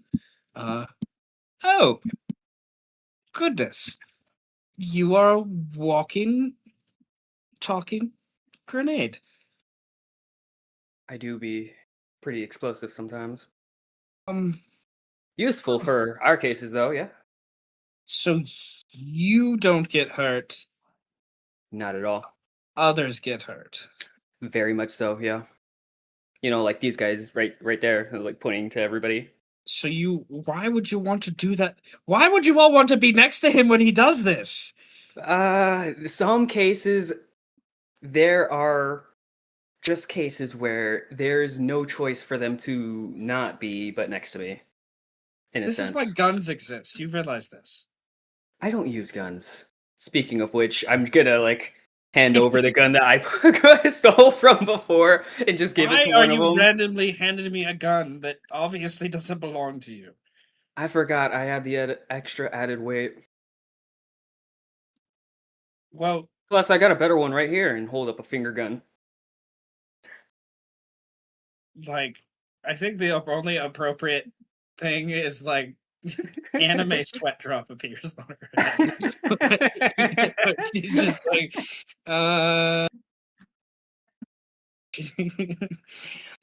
She takes the gun and she very adeptly like unloads it and looks it over and kind of smirks as it at its possible usefulness, and then pockets Like it it.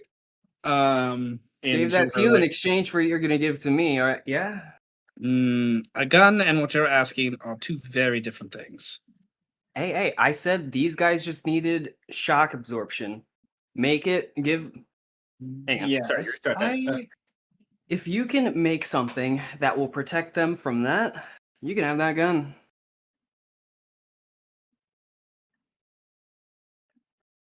This is the worst trade I have ever been dealt. And I've been you helped. Do you realize. want it? Do you Okay, want to get Malik, exploded? Malik, Yeah. Malik. I have like 25 more guns in my home. I, this one is cool, yes, From the but Cardinal. I am the one of your logistics operators. Like I could go bring out a top of the line automatic rifle. Um, so you want a sniper As he rifle top of the line? You want a Does anyone else hear screeching eagles?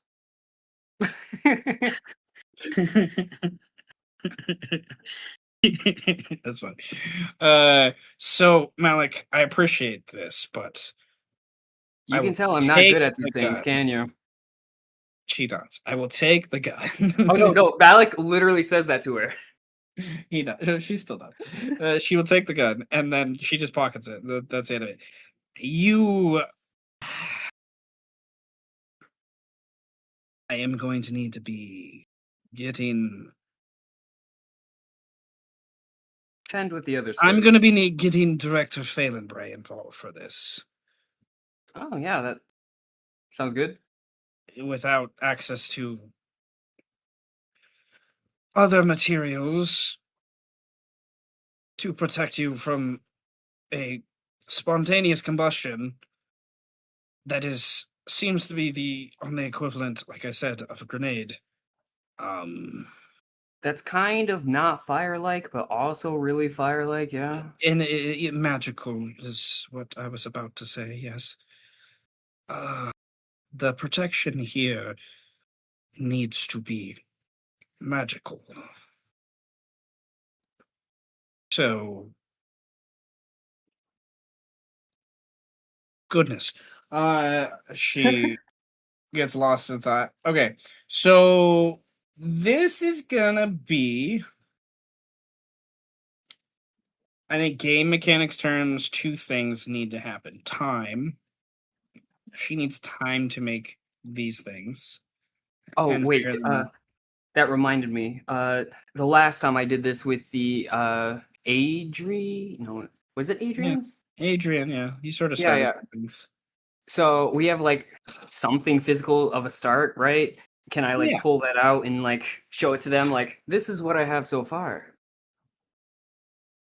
I think sensically it would make more sense of like you need to get in contact with Dr. Curran, but yes, Dang. because Yeah. he's working on it. But that will definitely help. But in other capacities of how this will come is she needs access to some funds. So she's gonna have to call in to get some monies. She's gonna have to call in to uh get some magical reagents as well to do this. This is coming out of my check, isn't it? And I think this is equipment as well. So in player transparency stuff, okay, this would be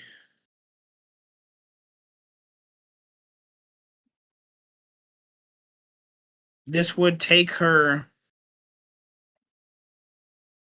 I think time wise, this is safe to say this would be like the rest of the downtime we're in. before the major events that gets us out of downtime and the party reconvenes. Which, like I said, is a couple weeks to where we're at right now. Would take those remaining 2 weeks, so you'd have it for your first real adventure back with the party, so to speak. So there's that. It would have taken her longer without Dr. Current already doing the thing. I was thinking like 3 or 4 weeks. And this will be the equivalent, which, you don't have a lot of debt right now, to be sure. You haven't gained any yet in this act. This would be the equivalent of getting 16 debt for her to accomplish. 16. That a You lot. already- That's a lot. You 16 already out of gained.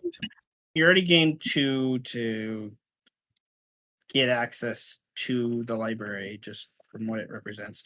So it'd be 18 in the session. You can get to a max of 75 in Act 2. Oh, we're fine. Oh yeah, I was before about to say, geez, am I gonna? before consequences happen. So, however, Malik, I would like a luck check Damn it! for another reason. For the explosion. Yeah. How much does the neighborhood care about the explosion? You did say They're that in this the was one quiet of the more part. ghetto ones. Yeah. I'll give you a +1 situational on it. There you go. All right. Still Minus big. 1. Oh. Negative anyway. Jesus. Okay. But it's So what plus I'm gonna one, so say- it's I was not none. discreet. No, he already added the +1 in there. Oh no. right. Yeah. So at the end of the session, we will say this questions the masquerade being broken. It definitely involves people being concerned about it, but it's not enough to have like immediate like, oh, a cop's coming out and stuff. It's kind of like People are talking. because people are talking because maybe someone did call the cops, but it's like, hey, they're probably going to show up like 5 hours from now. Kind of vibe. Blame it on the party that happened before, Yeah. right? Yeah. People didn't Exactly. like it. Somebody wanted revenge. Someone wanted revenge on the party, like those kind of things. But it does it's the first session in Act 2 that we've kind of got to this point, but which is interesting. But You're welcome. nevertheless, like the masquerade, I didn't ask the other sessions because it didn't make sense. But at the end of this session, we will come to the discussion of the masquerade, which is there are 2 questions that I've been kind of asking or seeing if we need to ask, I should say, which is like, do you guys use powers or leave evidence behind that can't be explained by something mundane or gang violence or the like, right? And are there witnesses that can speak to that effect? So you have kind of a yes, but also a no to the second one. Kind of like you kind of can say, yeah, you could blame it on the other one. And then the secondary question is, which hasn't really happened yet, which may happen, is did any of you... Well, no, it did happen. Did any of you use your powers in connection with something that would have amplified the magical taint that's already happening in the city? And we can clearly say no by that right now, for those things. So, but Malik, I do enjoy the fact that Malik, who has the highest taint level, keeps kind of raising things. That's funny. Okay, nevertheless, cool. I'm tainted. So she has an idea, and I think I had another way of thinking about this, that was like a much simpler way than what we were just talking about before. And I was just like, why didn't I got angry at myself because I was like, this is such a stupid, easy way to fix this. Is the other way we discussed is some sort of mechanic ability kind of vibe, maybe raising toughness or something to that effect. But an easy way to do this would be like some sort of magical, I don't know, something, jewelry or something, I don't know. You know, you Yeah. go, and I was just thinking of D&D, like, this is like a ring of protection kind of vibe. Like, magical armor does exist in the game, and usually it only comes from abilities, but there's nothing in the rules that says it can't come from an item that gives you. So it would be stuff that would only protect against magical abilities. It wouldn't protect against like an actual car explosion, but it would protect against like magic fire and things like that. You know, or if someone's doing like like technically even like it would protect against you know, alchemist fire, or if Luther is attacking someone with his, you know, changed metaphysical hands that are obviously creatures, they could use that to protect against them. You know, if it's not just a physical attack, you know, or the axe if it's attacked, or things like, or baleful starlight or something like that. But if it's like something that's obviously not magical, like just arguably Luther, if it's just a punch, that's probably not what we're talking about. But if like it was one of Luther's like magical punches, Oh, he doesn't He's have it. He's just beefy. Yeah. it's just beefy. But I know Nephilim have some weird. Yeah, magic. they have a laser. They have a Yes. laser. Laser punch. Oh, you too? Wow. Mhm. Yeah, it's But yeah, I remember this from before, and I remember us talking about like all we really need is just to increase their endurance, because they succeed the endurance, then nothing happens. Yeah, but this is another way to get around that too. Yeah, yeah. Like it's kind of either way, but like if we do it the armor direction, it's less active things you have to pay attention to.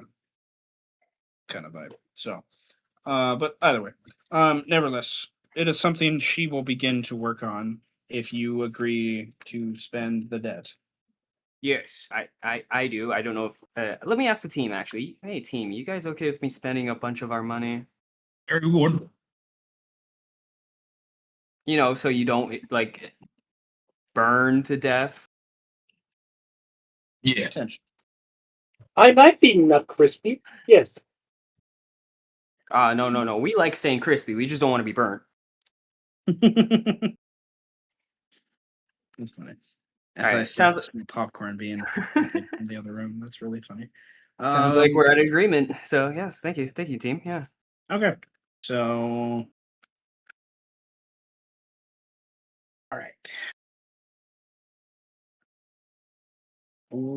We will wrap up that scene with a discussion then real briefly of where do you three go, or how do you want to handle what you do next before we see what's happening with Luther for a little bit. Oh, I also had a request for an item. Oh yeah. Yeah, more. There was 3 of us after all. So mine is a lot more simple than that whatever happened out there. Smile and waving. I specialize in, and he sort of rummages around in his pockets, medicine, panacea for the team. The biggest issue, of course, is that it has to be ingested via the mouth. And so I was wondering, I had this idea for a type of injectable, and then that injectable could be loaded into a gun, and so I could maybe so then I could maybe help people from afar. Do you think that's possible?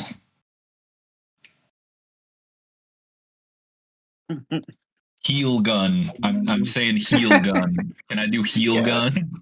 Can you do heal gun? I love it. There is a D&D class that I made that has an ability that's basically this. This makes me chuckle. Okay. She will, I think, chuckle as well.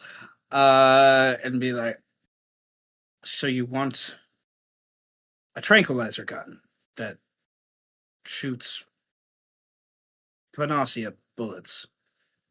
Almost like an adrenaline gun, actually. Adrenal gun. She is. So a gun that heals? Like a tranquilizer filled with drugs, whatever the fuck Oh the yeah, well, enhancers are. yeah. Percocet. um.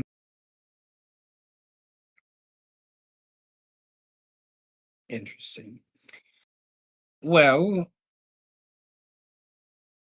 I will need time to order some parts, get some reagents from some other vendors. I think I have an idea in mind of what this will be. But having to craft, Malik, you said 4 of those, and this injectable, will take Isn't some it gonna- time. Wait, Malik's gonna look over at them and be like, "Isn't ammunition gonna take a fuck ton to manufacture? How are you gonna do that?" I think Well, I already it's have 4 vials right here, and if we could figure out a way to put it inside of the injectable, we just would pour it in, and that's the idea, anyways.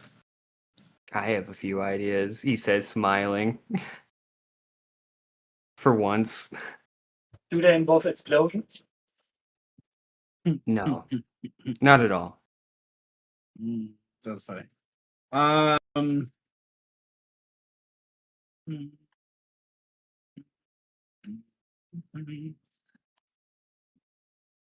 All right.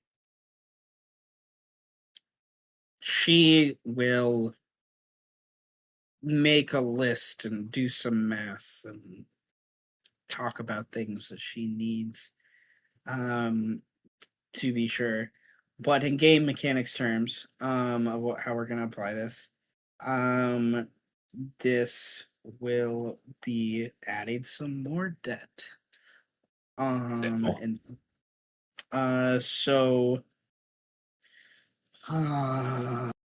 2, 4 times 2 plus 4 is 6 times 12. All right, this will add an additional 12 to bring you guys into a total of 30 of 75. Asking the group, is that okay? Malik just gives a thumbs up. The biggest, fattest thumbs up ever. The biggest, fattest thumbs up.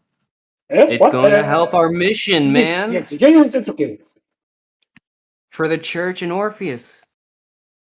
It's going to I help think us. we're It's good. useful. It's a yes. All right, so trank, gun, panacea, bullet. Interesting. Okay, so I do think Hey, wait a minute. Can't you just blow dart that shit? that's kind of what we're thinking. All right. That's kind of what we're thinking. So capacity for that. that's interesting. It's obviously going to have a pretty short range, but still Understandable, range but where you yeah. don't have to be like right up on them, like an area instead of like A normal fire bullet might just like explode the panacea in the barrel. well, trank guns have a decent. But yeah, that's why I said like the trank gun, because a normal gun will be way too but, powerful. No, I think it's not so much like a little bit of probably like the power of the gun might need to be modified, but I think it's mostly like the injectables, because I've always had this in my mind of like, and it's kind of described in the ability a little bit, that panacea is very, very, very thick and oily, Viscous. and like Very viscous, yeah. So like the injectable needs to be something that can properly, inject that liquid, that substance without it like, exploding and just turning into a loose like, ooh, I got a weird smelly shower. Kind of thing. Um Interesting. My brain also, because this is Seth, is just like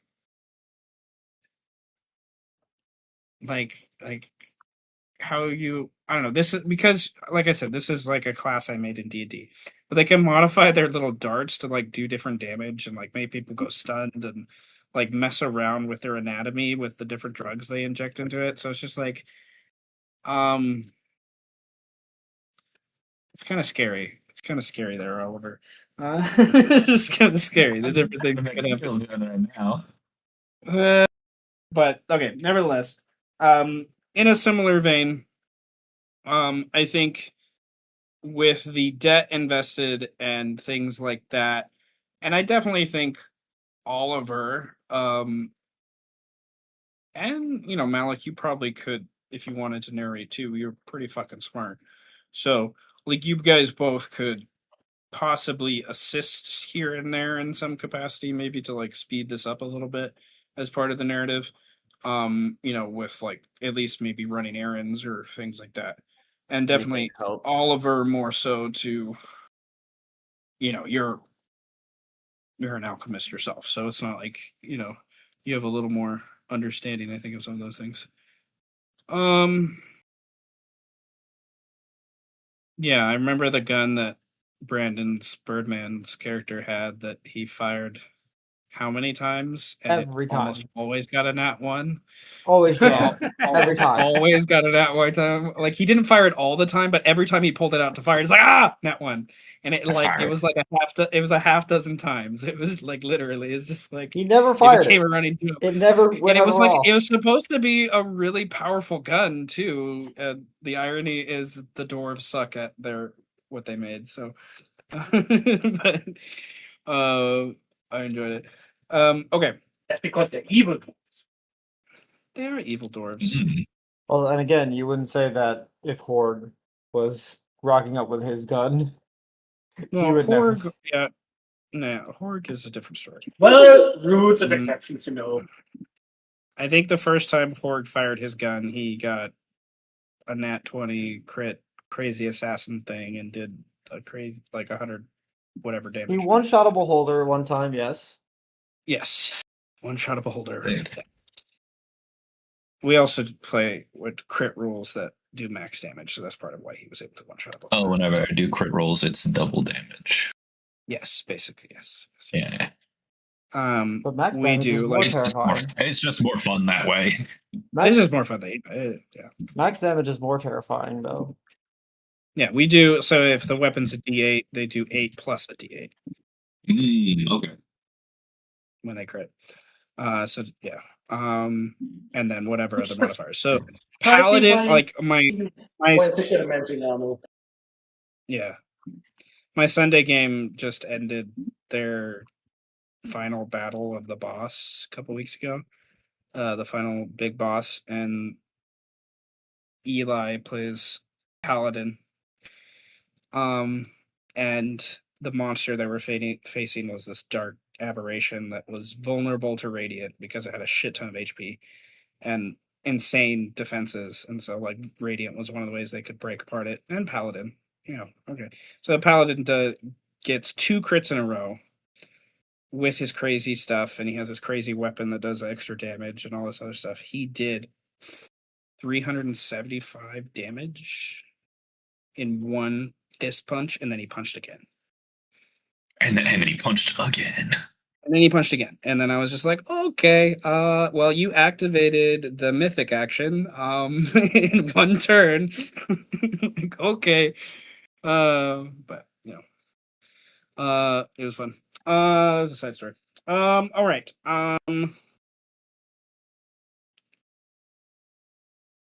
Okay, so Luther. Well, yeah. Where are you guys going after items and stuff? What are you guys doing after that? Give me some insight of like how do you spend at least the next couple days before Malik's meeting. And then I want to jump to Luther. Oliver's back to rest time, going home / going to his normal library for normal people and doing his own small research there. Take me to church out of. I don't know that song actually. Either way, yeah, church. Going to the church and start praying and justify the fact that I have guardian angel. Is that, I'm corrupting say it's like Monday? You're What? He's corrupting the nun. Yeah, I'm corrupting a nun heard with him. rock music and tea parties. Oh, Jesus, motherfucker, that doesn't. phrases that only role-playing games allow you to craft. I'm corrupting a nun with rock music and tea parties. I feel like the tea party is her thing though, because she's Chinese. So I don't know if that's the corrupting part on her end. Well, Simple act of him even being part of it. Yeah, It's him being a mutual. part of it, I think, is a.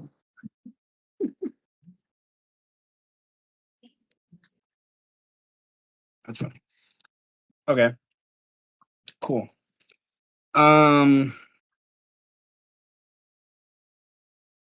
That's the guy I Okay, remember where he came from. He's a party animal and a gnome. Yes, yes. with zombies. Well, Oh yeah, Luther- wait, where did the zombies go? Or with they're with Adrian. Dr. Current, wherever Current's doing. The last information I had is Dr. Current is probably he probably went to his weird safe house that we've aforementioned, and he has the files. He wanted to go through the files. It was his Files? I don't know if he has them, but he wanted to go through them. That was the last information I got from Dr. I don't remember. Did he come across files also in his little? Because he also went on his into the little shack. Yeah, he got That's where something he from found it. the. I don't remember Luther handing Current the files though. Okay. He didn't. I don't have notes that he found any paperwork, but I had notes that he said at the end of the session he wanted to investigate the files that were found. So that's all I know. Nevertheless, he's probably went back to do megalodon zombie things.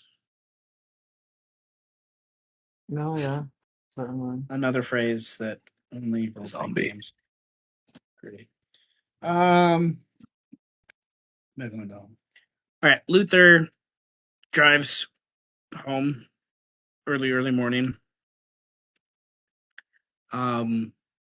Is able to get home before sunrise, and the family and shop are obviously asleep or the like by this point when you pull up.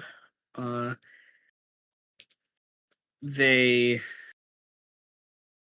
been staying at Sal's for those things. So do you go to Sal's or do you go to your workshop? I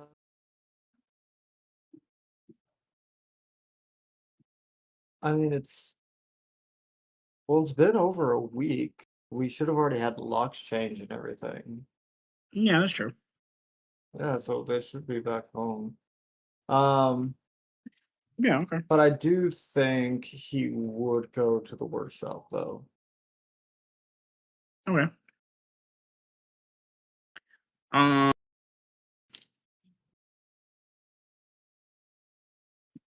Does Luther normally enter through like the main office door, or does he open one of the garage doors to the shop? He only goes to the garage door if he's actually opening up shop. He's not opening up just yet. Okay, so you go to the normal front door. Okay. When you go to the front door, the lock is not broken, but it's unlocked. And you know, no alarms raised or whatever, but the doors, you open it, it's not even locked. You go in and it looks like things were a little bit thrown around as someone was trying to look through some stuff, but not a crazy amount. Um, you start to look through and pick up the things and resituate and debate whether or not you call the authorities and do the thing. And you go to, how does your shop keep track of financial records for your earnings and customer bills and stuff like that? Well, considering computers are more of a luxury thing, uh, he certainly he has a safe for money, kind of a more of a typical, like, if you ever worked at uh any place with a cash register, you know about like safes where they put in like hundreds and twenties to check things like that. Certainly has one of those things for larger bills, smaller bills. He has a secondary safe with slightly less precautions, just because it's not as big as a deal because he exchanges things all the time. For records, as far as those go, mm,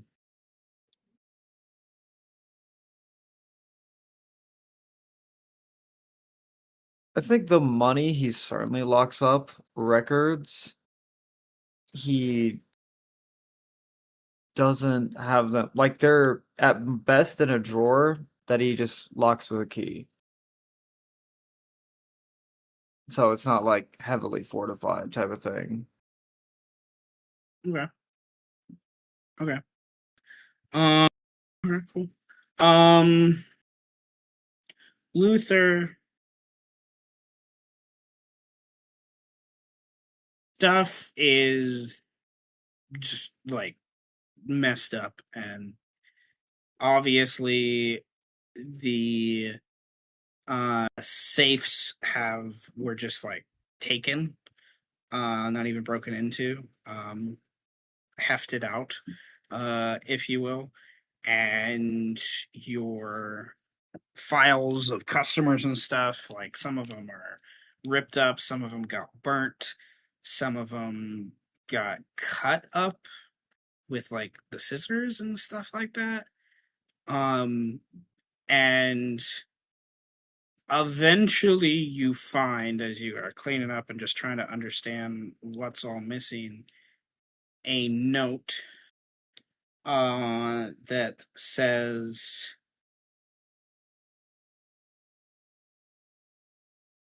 where was, I'm gonna scroll up to what I wanted it to be.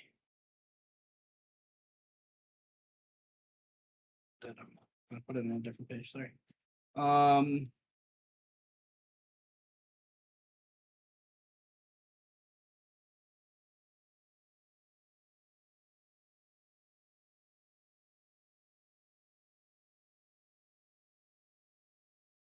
Oh no, I'm sorry. I was thinking of something else.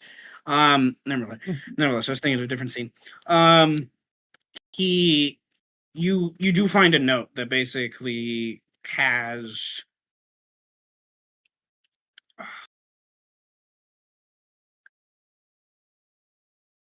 what would it be? What would it be?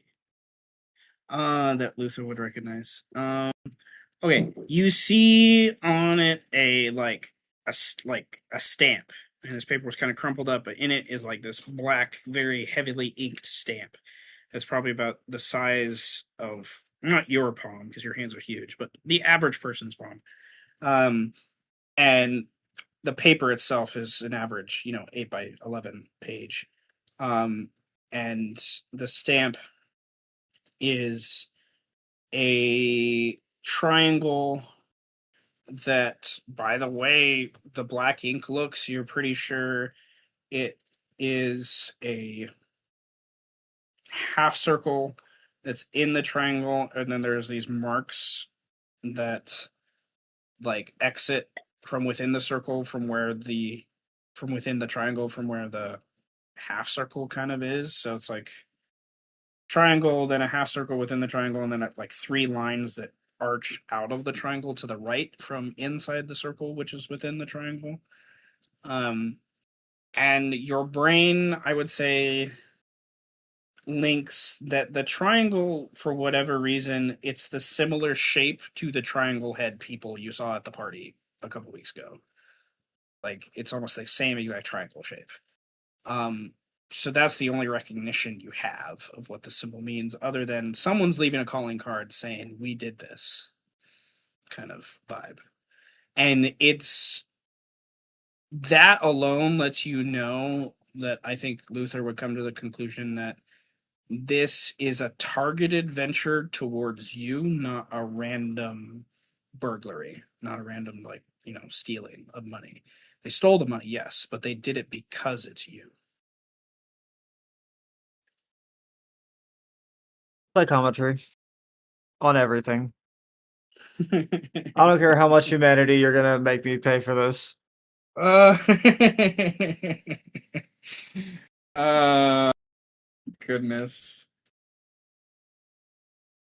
I love it. Okay, so the paper is definitely one use, which would be the first most obvious use. So, and then maybe like the door handle or something like that to like maybe get impression of who touched it prior to you. So that's another use.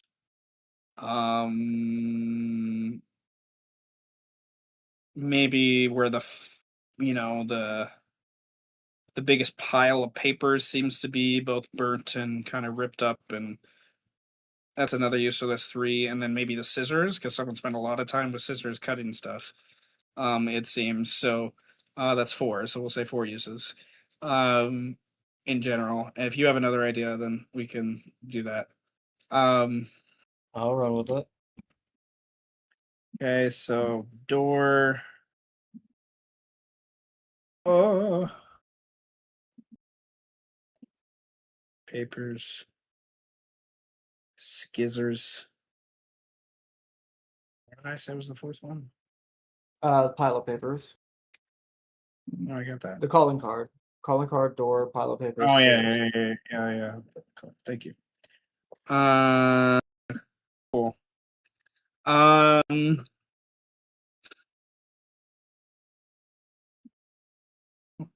Snail Church? What? I'm getting distracted. I love it. Snins. Snins. Okay. So the calling card.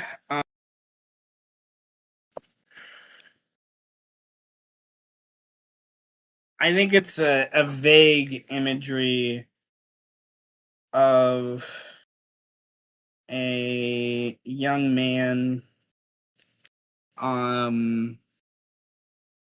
You don't recognize him, that is sitting in this very large kind of warehouse room. And the warehouse lets you know it's the way it smells and the way it's situated. You recognize that it is definitely near where the party was, kind of vibe. And he's in some room with a giant stack of papers and filed boxes, just stamp. Hundred thousands of these papers and pamphlets. So this is not something that is necessarily just about this instance. The pile of papers, which I would say would be closer, it's like it's hard to piece things together. It's a lot more fractured, I imagine. But I think you eventually reason there were at least another 2 to 3 other people here, other than this guy who may have been here with the stamp, may have not been. It's just the guy that stamped it held this paper the longest, most recently, and they were here for a while. So to do this, they were cutting, they were doing a thing. They were all young people, not people you recognize. But that lets you give you 2 ideas, I would say, is like your son might know some of these people, just by their age and associations he's already had with the gang, if you will. And if not that, there might, with how long they were here, someone might have seen something, whether a light on or a car parked or something to maybe give you some insight of where they're at. The door doesn't really, I don't think it really gives you any more information than what you've already received. The scissors, however,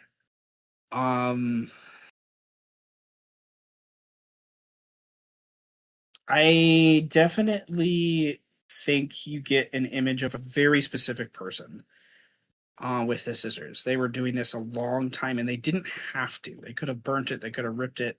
They were cutting up, and you start to see where it's cut, and it's almost always through your first or last name, wherever it is on the paper. It is almost always. Or like a cut that gets to that point of where the paper is. Like, and the person that did these so many cuts, purposeful and slow, while the others tore up things, he may have been the reason why they took longer, because he was lost in whatever that meant, if you will. And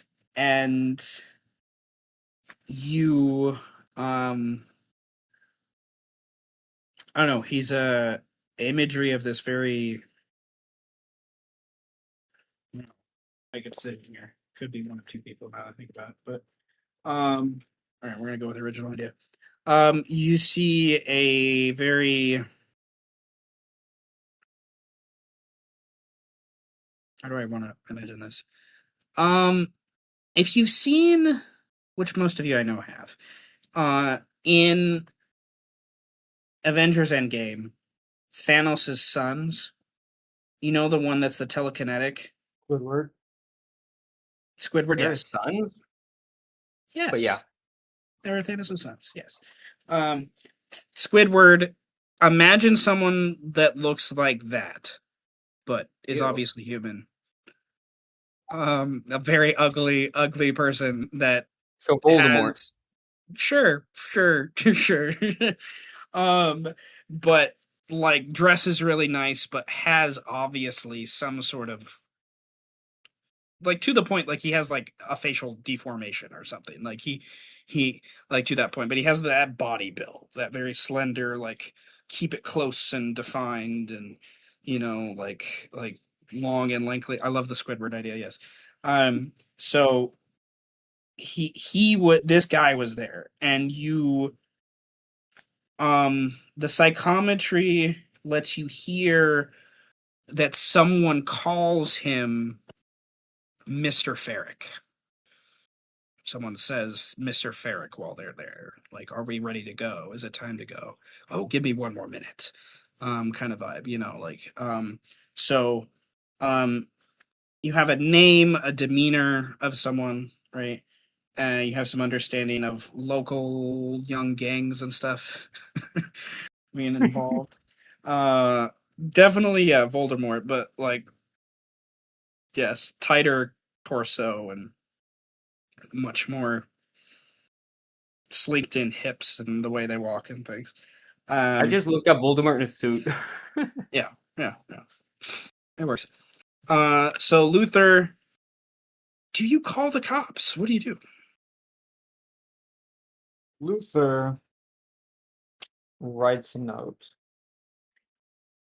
addressed to Willie saying, clean up the best you can. I'll handle the rest. And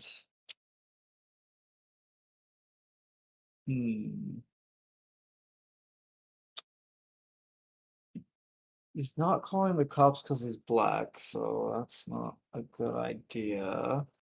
Well, you're not wrong, I guess. Especially because this deformed motherfucker, this Squidward, he's white, isn't he? Oh yeah, Yeah, no, that's we're talking -2 he's on like any. like Voldemort. Yes, like yes. The more like that's a that most recent picture. Fuck yes, like I love it. You're welcome. Yes, he has a Uh, nose. He does. he does have barely. he yeah barely. Well, Barely. Voldemort barely. This guy, yes, Mr. Ferrick has a weird looking nose. Yes, Um. Hmm. but I imagine his like forehead and stuff is like kind of deformed. Like I he think looks. though. I think I know someone better to try and get in contact with, and I hope I'm remembering her name correctly. Evelyn, right? The punker chick, yeah. Yeah. Because I feel like she would be like, because Martin he helped do things, but he wasn't really involved with anything major. So like he knows his own friends, people already close to him, but I feel like Evelyn seemed a bit more higher up on the totem pole, would have more knowledge of Okay. different punks. All right. The last you left her was at a hospital over a Yes. week ago in game. So finding her is gonna be a little more tricky, I would say. Would Nurse Lena be able to help with that? I was gonna, yeah, like the hospital would be able to give you some indication at least if they have any information of like, billing information or something. That's technically against, laws, but Nurse Lena is Nurse Lena and she breaks laws because that's why Orpheus uses her. So, I imagine it's also per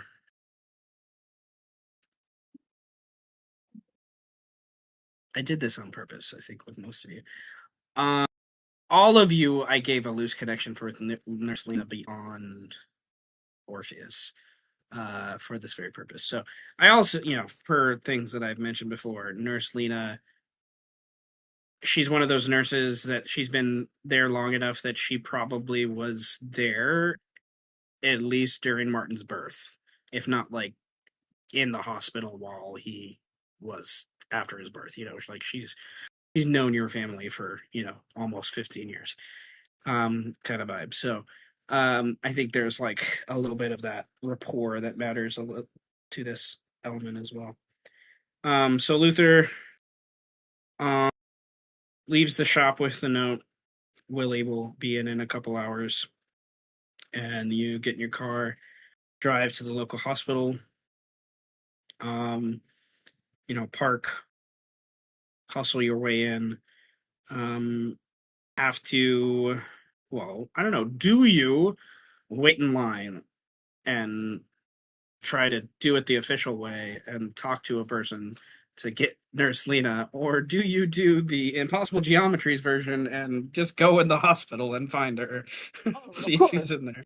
I'm glad we're thinking on the same page. Yes, I'll spend that humanity. So, oh, that's a good one. Yeah. Yeah, it's more the head is deformed, not the face, so. Yeah. Yeah, the face looks Um, fine. Yeah, but this guy All right. clearly has a fucked up face. You are in like the bathroom in the emergency room area after jumping inside and walk out of the bathroom. You're just one of the many people in the emergency room, busy and whatnot.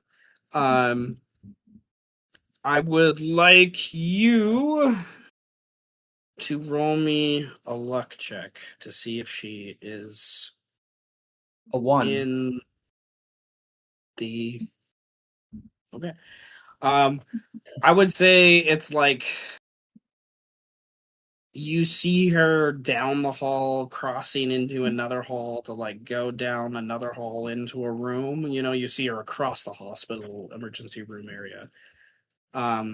And it's a busy Monday morning. There was, with everything going on, like they're still dealing with a lot of people still recovering from stuff. I imagine. So the emergency room is probably more converted to like partial ICU stuff, as well. So you have to meander your way through the hospital chaos of the early morning and wait for a few moments outside a patient's room that she's dealing with. And she eventually turns out, and she shock. You're just like there when you weren't there just a few moments ago, kind of vibe. Even if it wasn't impossible geometries, I imagine it would just be that way. And she would, my God, Luther, is is is Lorena all right? Is Martin all right? My family is fine. Good. She looks you up and down. Your hand all right? My hand is also fine. I need. Do you remember a punk chick about a week ago? Many punk chicks named Evelyn had a pretty bad head wound. Uh,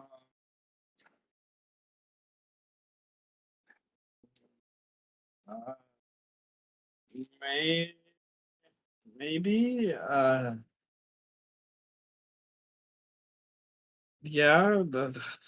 Gosh, we've lots happened in a week. I, Why? I She need to. okay? Well, I hope so, because I need her for something. I need to find her. Um, she looks.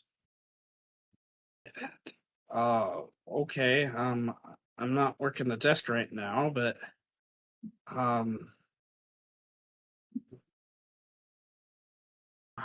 I've learned the hard way not to ask this question. She's like, give me a moment. I need to distract Stephanie over there for a second. Um, you watch her meander to the central nurse's desk and create some sort of drama with some patient in some room, and she needs them to go attend, and she needs to take a breather, kind of thing. I don't know. Makes up some vibe, and she sells it well enough to where they seem to be, and then hospitals at this stage, most did not still have technology. There may have been a couple computers here and there, but they did still quite a bit by paper, for things. So it does take her a minute to like sift through some papers, and maybe after like a month or something gets maybe typed in. There's no such thing as necessarily scanners at this point. There's fax machines, but like they would have to have a literal data entry person sit there and type in stuff. So she looks, and she's got a +2 on her luck check. Hey. And she finds a paper, and then this different orderly guy comes in and is like, "Hey, Lena, what are you doing?" And she's just, "Oh, nothing. Oh, what is that?" No, it's just, and he like questions and things, and she gets kind of defensive, and she huffs him off and walks back to you. All right. He's right there, so just look at him a second. She gave us this address. I don't know where that is or what that means. Like, it could have been just, what she wrote down to fill out the paperwork.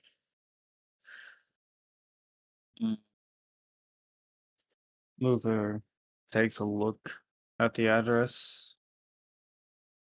Does he have any recognition of it, or is it just as foreign? It's definitely within city limits, I would say. Within Manhattan. You're not exactly sure. It's not a neighborhood you recognize off the top of your head, other than that. So she probably gave you some insight. I think it's over on the east side. I have my sister's clinic is somewhere near there, if I remember correctly. So it should be easy enough to find, I hope, But here, she takes them back, and it's like, I gotta get those back before he realizes that this wasn't about that patient. She goes into the room and talks to the patient that was just a little unruly with her to make it seem like the paperwork was for that patient. Hmm. What do you do? Okay, with that locked in mind.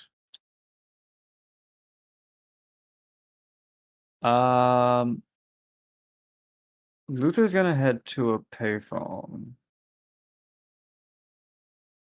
And Okay. is going to call Father Z or the church in general. Okay.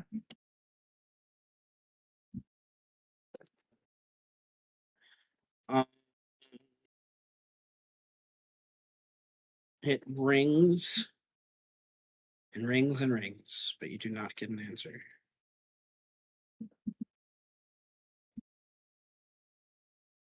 Well, You call back? call back one more time, and if he doesn't pick up, just head towards that address. Call back on the second time it picks up. After the second ring, you hear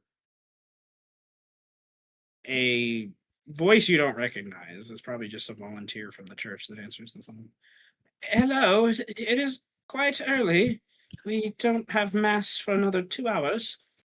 Yes, I'm aware. Is Father Zeke there or someone else of high importance? Who may I ask is calling? Luther Craw. Ah, oh, the benefactor and patron. Oh, yes. Goodness, you're an early riser, young one. Oh, you know what they say. Well, give me a moment. I saw him head to the garden early this morning for his prayers. She puts the phone down and is gone for a few minutes. Trying to find him, probably even hear in the distance her muffled, Father Zeke, where are you? The sun's probably coming up by this point. And he footsteps, picks up the phone. Luther, is everything all right? Not quite. I need to find this punk who thinks he can just break into my workshop and not pay for it. Unless you, What? what was the name of the Squidward? Mr. Ferrick. Ferrick. I wanted to say Flick or something. Ferrick, okay. Unless you know of a Mr. Ferrick, you wouldn't have happened to seen some punk girl who came by recently by the name of Evelyn.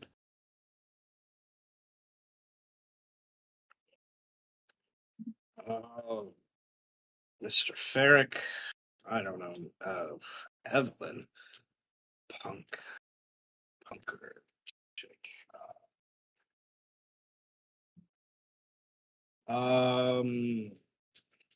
Oh, you mean the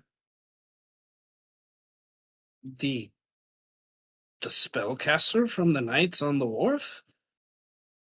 Yes, I did recommend that if she wanted a new start at life, she could go to the church, specifically goodness. yours. With everything that's happened these last 2 days, she came and helped set up for the party for a couple hours last Wednesday or so. I didn't think much of it, other than she mentioned you suggesting that she could help. I invited her to the party, but I didn't see her there that night. Nevertheless, she promised. No, she was at mass yesterday. Early, the early one. Well, one second, Luther, and he kind of muffles the phone, and you hear his voice loosely kind of saying to the old woman, who answered the phone, "We're gonna call her uh, Miss M. Miss M, sure. Miss M, did you remember the? Oh yes, I will never forget that pink hair." Kind of vibe. Kind of argue from the traditional perspective while he's trying to be. Well, did she say? Like, comes back to you. After mumbling through some things with the old woman. She took the paperwork, said she would return it today or tomorrow for, the congregation newsletter and the like. She's obviously nearby, as best as I can tell. You want me to send?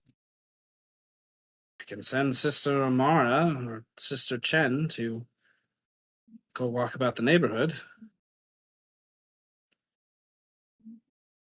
Mm. Paperwork.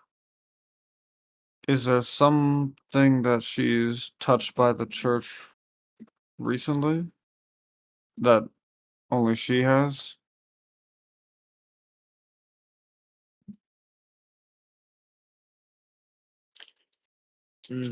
I, I, I don't, I don't know. Off the top of my head, this is also Seth saying that. Um, It just sounds like she's more involved than the average person is all.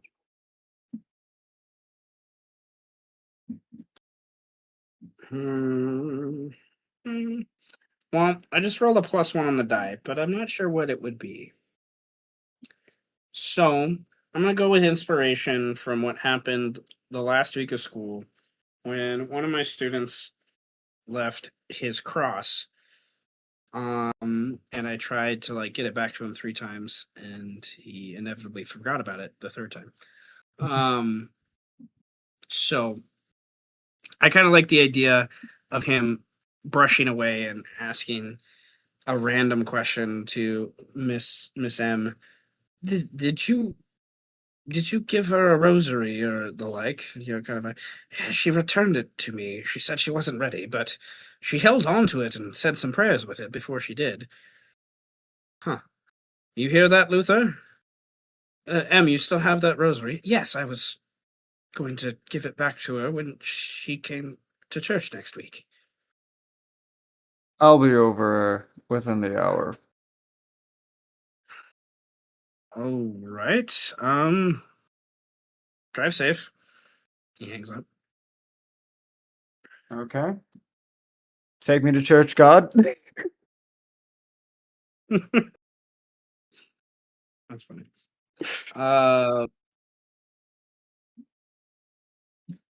This is turning into a very giant When game I of hide and first seek. when I first wrote Evelyn Kane's character, she wasn't going to be religious, but this is how games change things. I love Take it. me to church, I'll worship like a dog in the shining light. Church. It's such a good song. I also wasn't expecting to have psychometry. But It is yeah, a good song, yeah. It's it has been serving the party well so far, to be sure. It's like I feel like it's turning into this campaign's like applicable version of sending. Um, with the weird ways you guys use that spell. But nevertheless, all right, you drive back across town, to the church, which is closer to your home and workshop and the like, and you find Father Zeke dealing with a line of parishioners and confession people bearing confession, I should say, and just talking to people. He kind of waves at you and like points you to the back, kind of one of the prayer areas, where sister, I mean Mrs. M, she's not a nun, but she's a volunteer, I like to think, is you know chilling, doing her old woman prayer thing, and do you wait for her to finish, or do you interrupt her prayers? he'll wait. Okay. It's like 2 minutes before you make a grunting noise or shift or something where she realizes someone's near her. And she says amen under her breath, obviously saying her prayers in silence. And you're about as big as you sounded over the phone, Mr. Craw. Not Goodness. not something I typically hear, but thank you. Sorry for You're, interrupting. no, yeah. She looks at your hand for an awkward amount of time and then looks back to you. Here, and pulls out of one of her little pockets this very simple, um, you know, very, very simple black chained and ruby, kind of stoned rosary. Nice, but old and simple, something that might probably mean something to Miss M. And she hands it. It was part of my family's, and I have no family left. I thought the young girl would be a good candidate. She seemed lost when she was here. I was hoping to help her find herself, but she shakes her head. She did come back yesterday. She seemed distracted, though, I would say. She's Not lived just much. she's lived a That's difficult life, so be patient with her. anyone that would dye their hair pink, is all she says. uh, well, why do you need the rosary?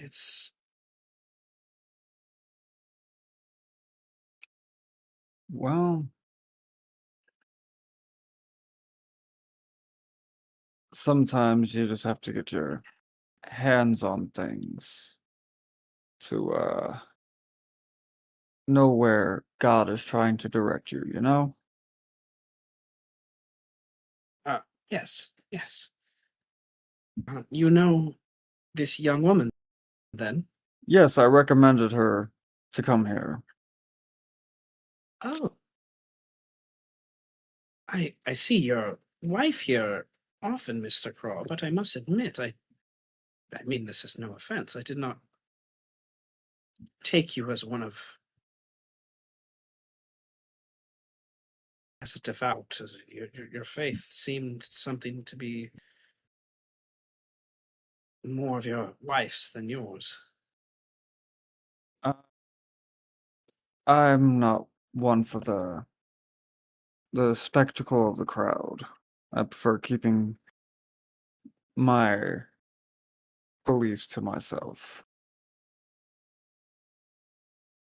Well, we all must find our own path. She fully hands the rosary to you with that, and like presses it in with your own hand to your chest, like, take this to heart, like, take this for what it means. Not realizing you're using it for a completely different purpose, which I enjoy the irony. Sure.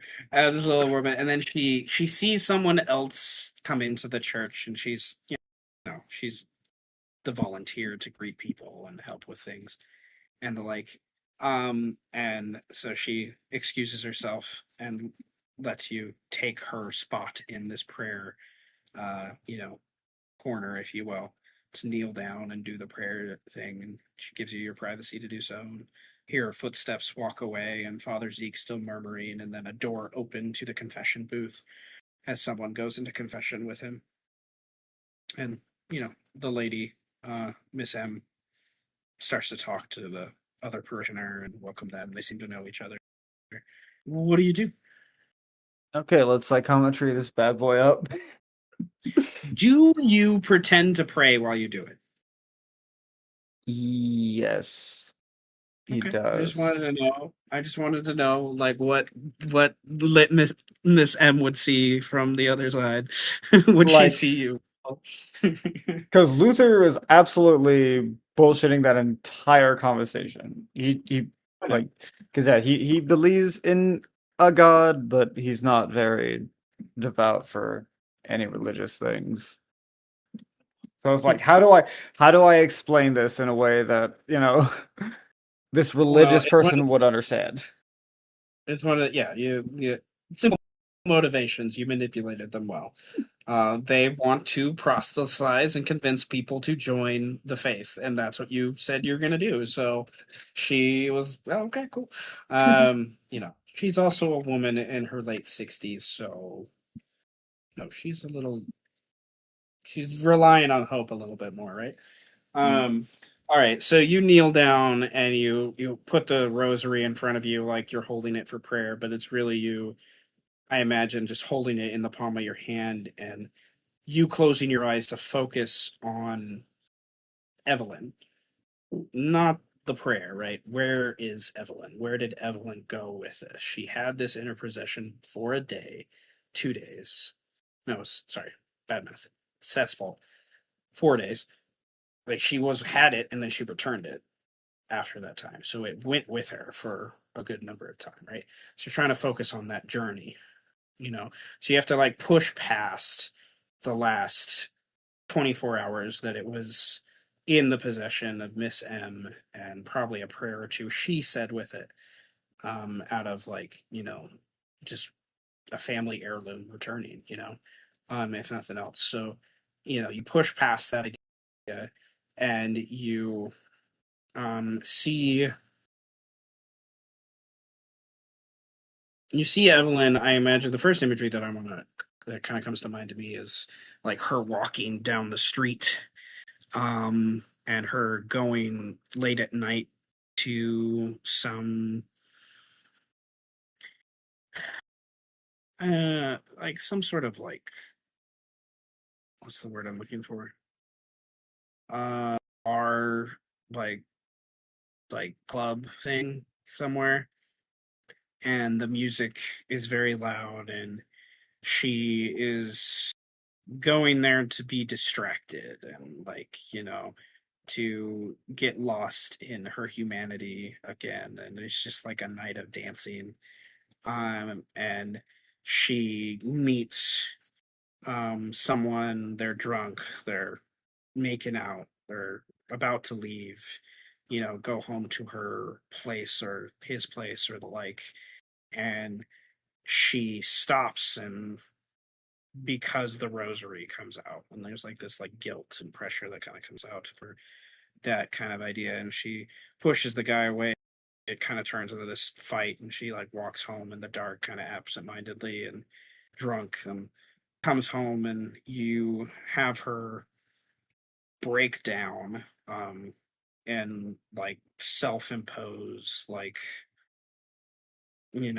degradation and introspection about how horrible she obviously feels about herself and everything that's happened and what she's done, and how she obviously grew up in some capacity with the church, and like the rosary, she throws it across the room, and then it like exists in that corner of the room for like a day and a half until she is looking for something, cleaning up something another day or so later, and she finds it and she picks it up and like curses herself that she remembers this old lady gave this to her, and she feels even guiltier that she almost broke it throwing it across the room. And she basically obviously confirms that she's going to return it or whatever by that point. But before she does, she takes it with her and she goes on another walkabout, through the city, taking buses and subways and the like. And she ends up going to a somewhere on the beach. And there's this like big stone thing. Looks really old. There's lots of carvings into it that God knows how old they are. Stuff from teenagers saying, me and Kimmy, heart forever and stuff, but other stuff that looks much older too.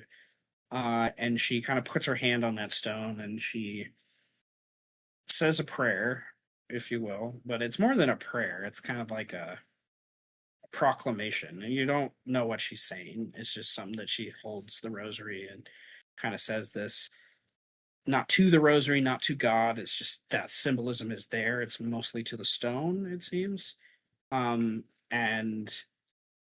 then on her way of leaving that area, she runs into a man on the street that she recognizes.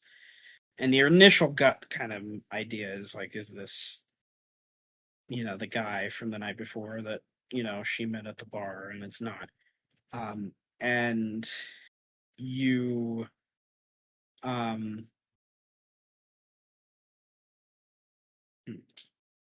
okay, yep. You pretty sure this is Mr. Ferrick that she runs into, on the street. And,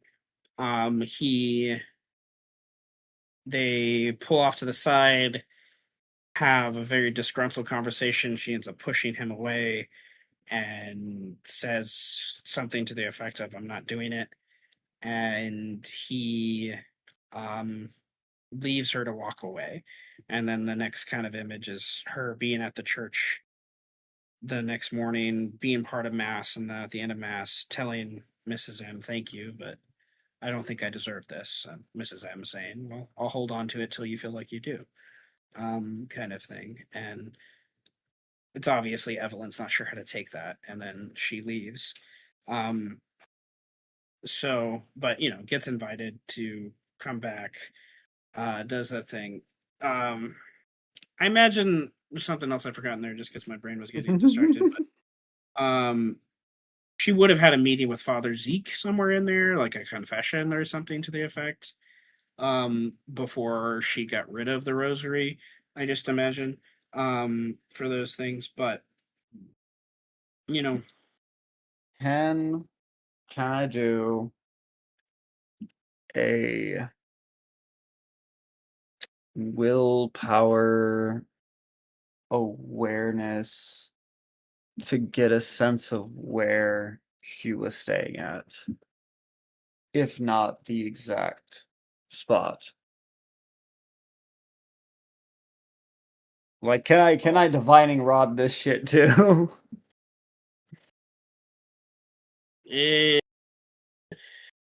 Yes, but yet again, it's going to be really need to be a pretty high check for that to like get you something other than like,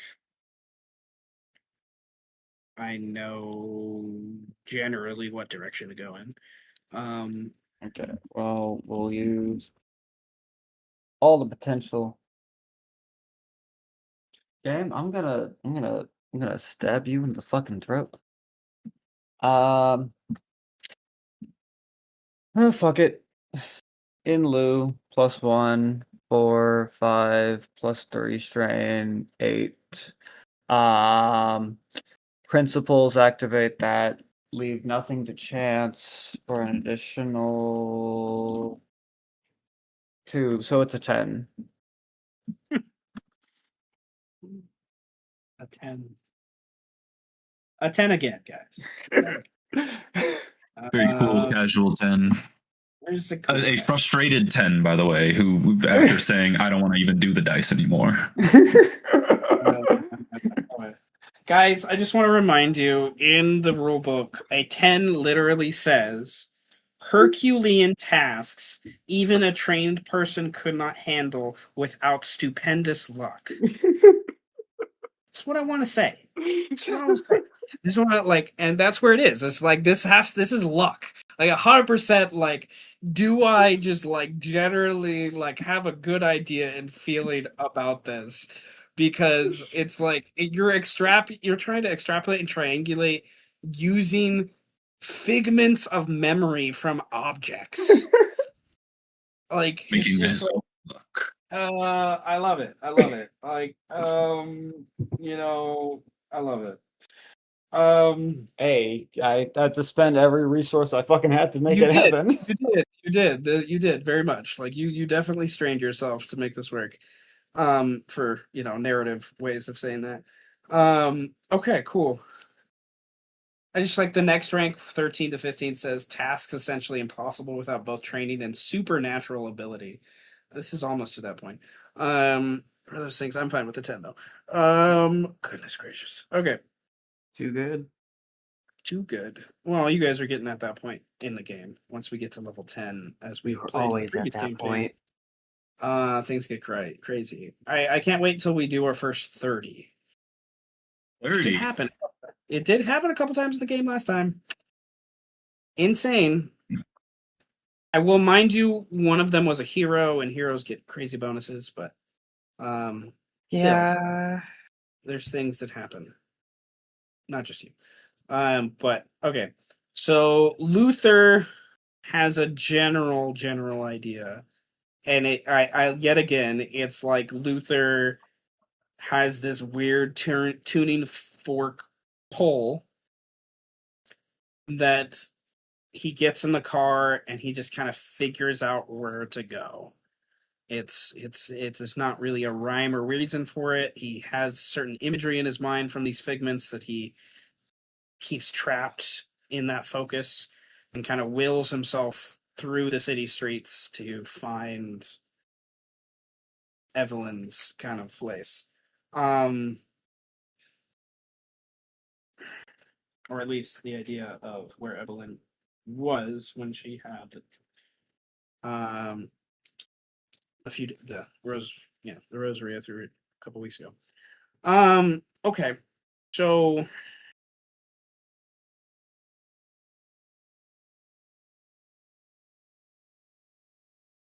solidifying ideas.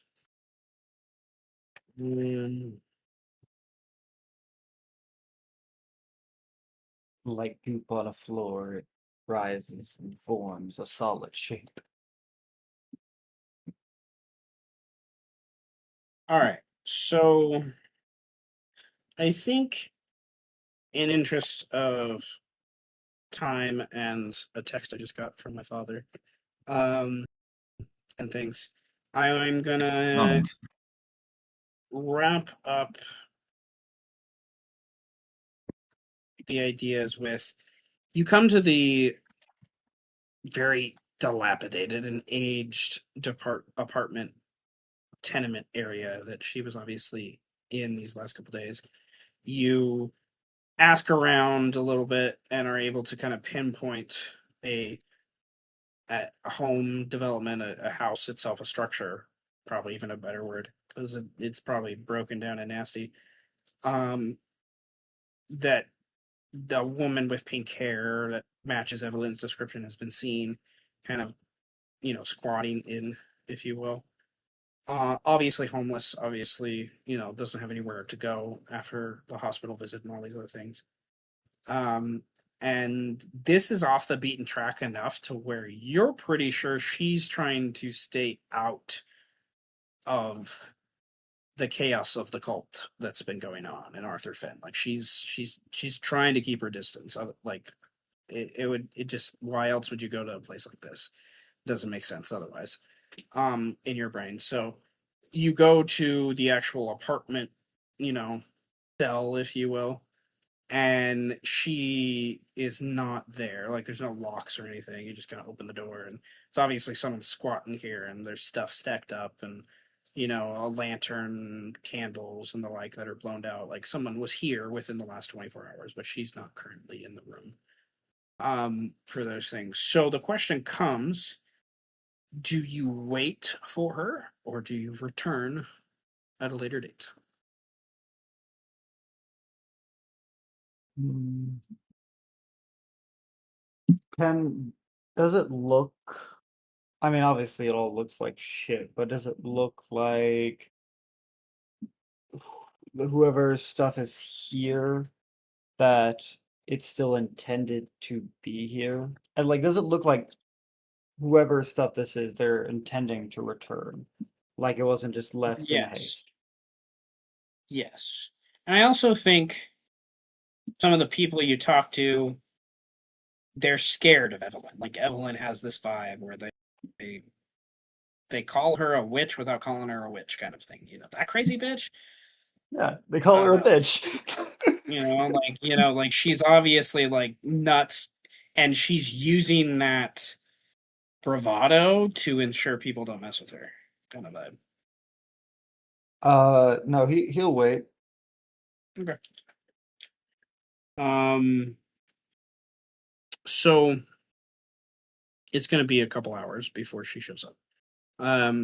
Is the general vibe. So, I think, in interest of time, and I gotta pee real quick, so I'm gonna go pee real quick, and then we'll wrap up things. Yes. Piss. I will divine your location. Oliver is like, I will divine the location of the gods. Luther is, I will divine the I'm going to location find of this. you. I'm going to divine you, where you are right now. And I'm going to go to your house and I'm going to sit down and wait. Because now I'm imagining, like, when she does come back, Luther is going to be like, again, still 7 feet tall, hunched over, sitting in the dark, waiting for her. Oh no, yeah, that's exactly what it is. No, that's exactly what, because there's like probably not even a good light source in here. No, there would be like one dang. Well, he said that it was like candles and lanterns, right? Yeah, pretty much. Like, 'cause it's a And squatting they're all house. blown out. Yeah, it's a squatting house. Like no Maybe, one's. maybe one of those like hanging light bulbs that like swing. Yep. So it's like, Yep. it's like he's not gonna stand the whole time. He's gonna sit down. And even like sitting down, he's probably still 5 feet tall. He is a figure. You probably find it's probably one of those places that I love the idea that like there's probably like a really nice leather chair in a back room that someone brought in there that they like stole from someone's like backyard or whatever. It's just like one of those random things where it's just like, huh, everything else is nasty, but that. Because I don't know, I think it's funny. I want to do a luck check if there's a cat. If it's negative, just no cat. Can there be a cat? I want to say you're there for an hour or so, and then a cat like meows and like climbs through one of the broken windows, and then like there's a bowl set out for it, and it takes a drink and then realizes you're in the room, kind of vibe, and like, who are you? And then there's that, and then Luther gets distracted with time and trying to a cat. Well, is Luther an animal person? I don't know. You asked that question, so Well, he doesn't have any pets. I would say he's the type that he's fine with animals. He can even enjoy them being there, but he's just not the type to get a pet type of deal. makes I sense. Because maybe it's more like animals are just more wary of him than the other way around because of what he is. Yeah. Like I think if anything, cats would probably because of okay, Cats are weird. Seth, Egypt. I know. Yeah, exactly. Yeah. Cats Connections. literally got mummified. Many of them did to help, like, yeah.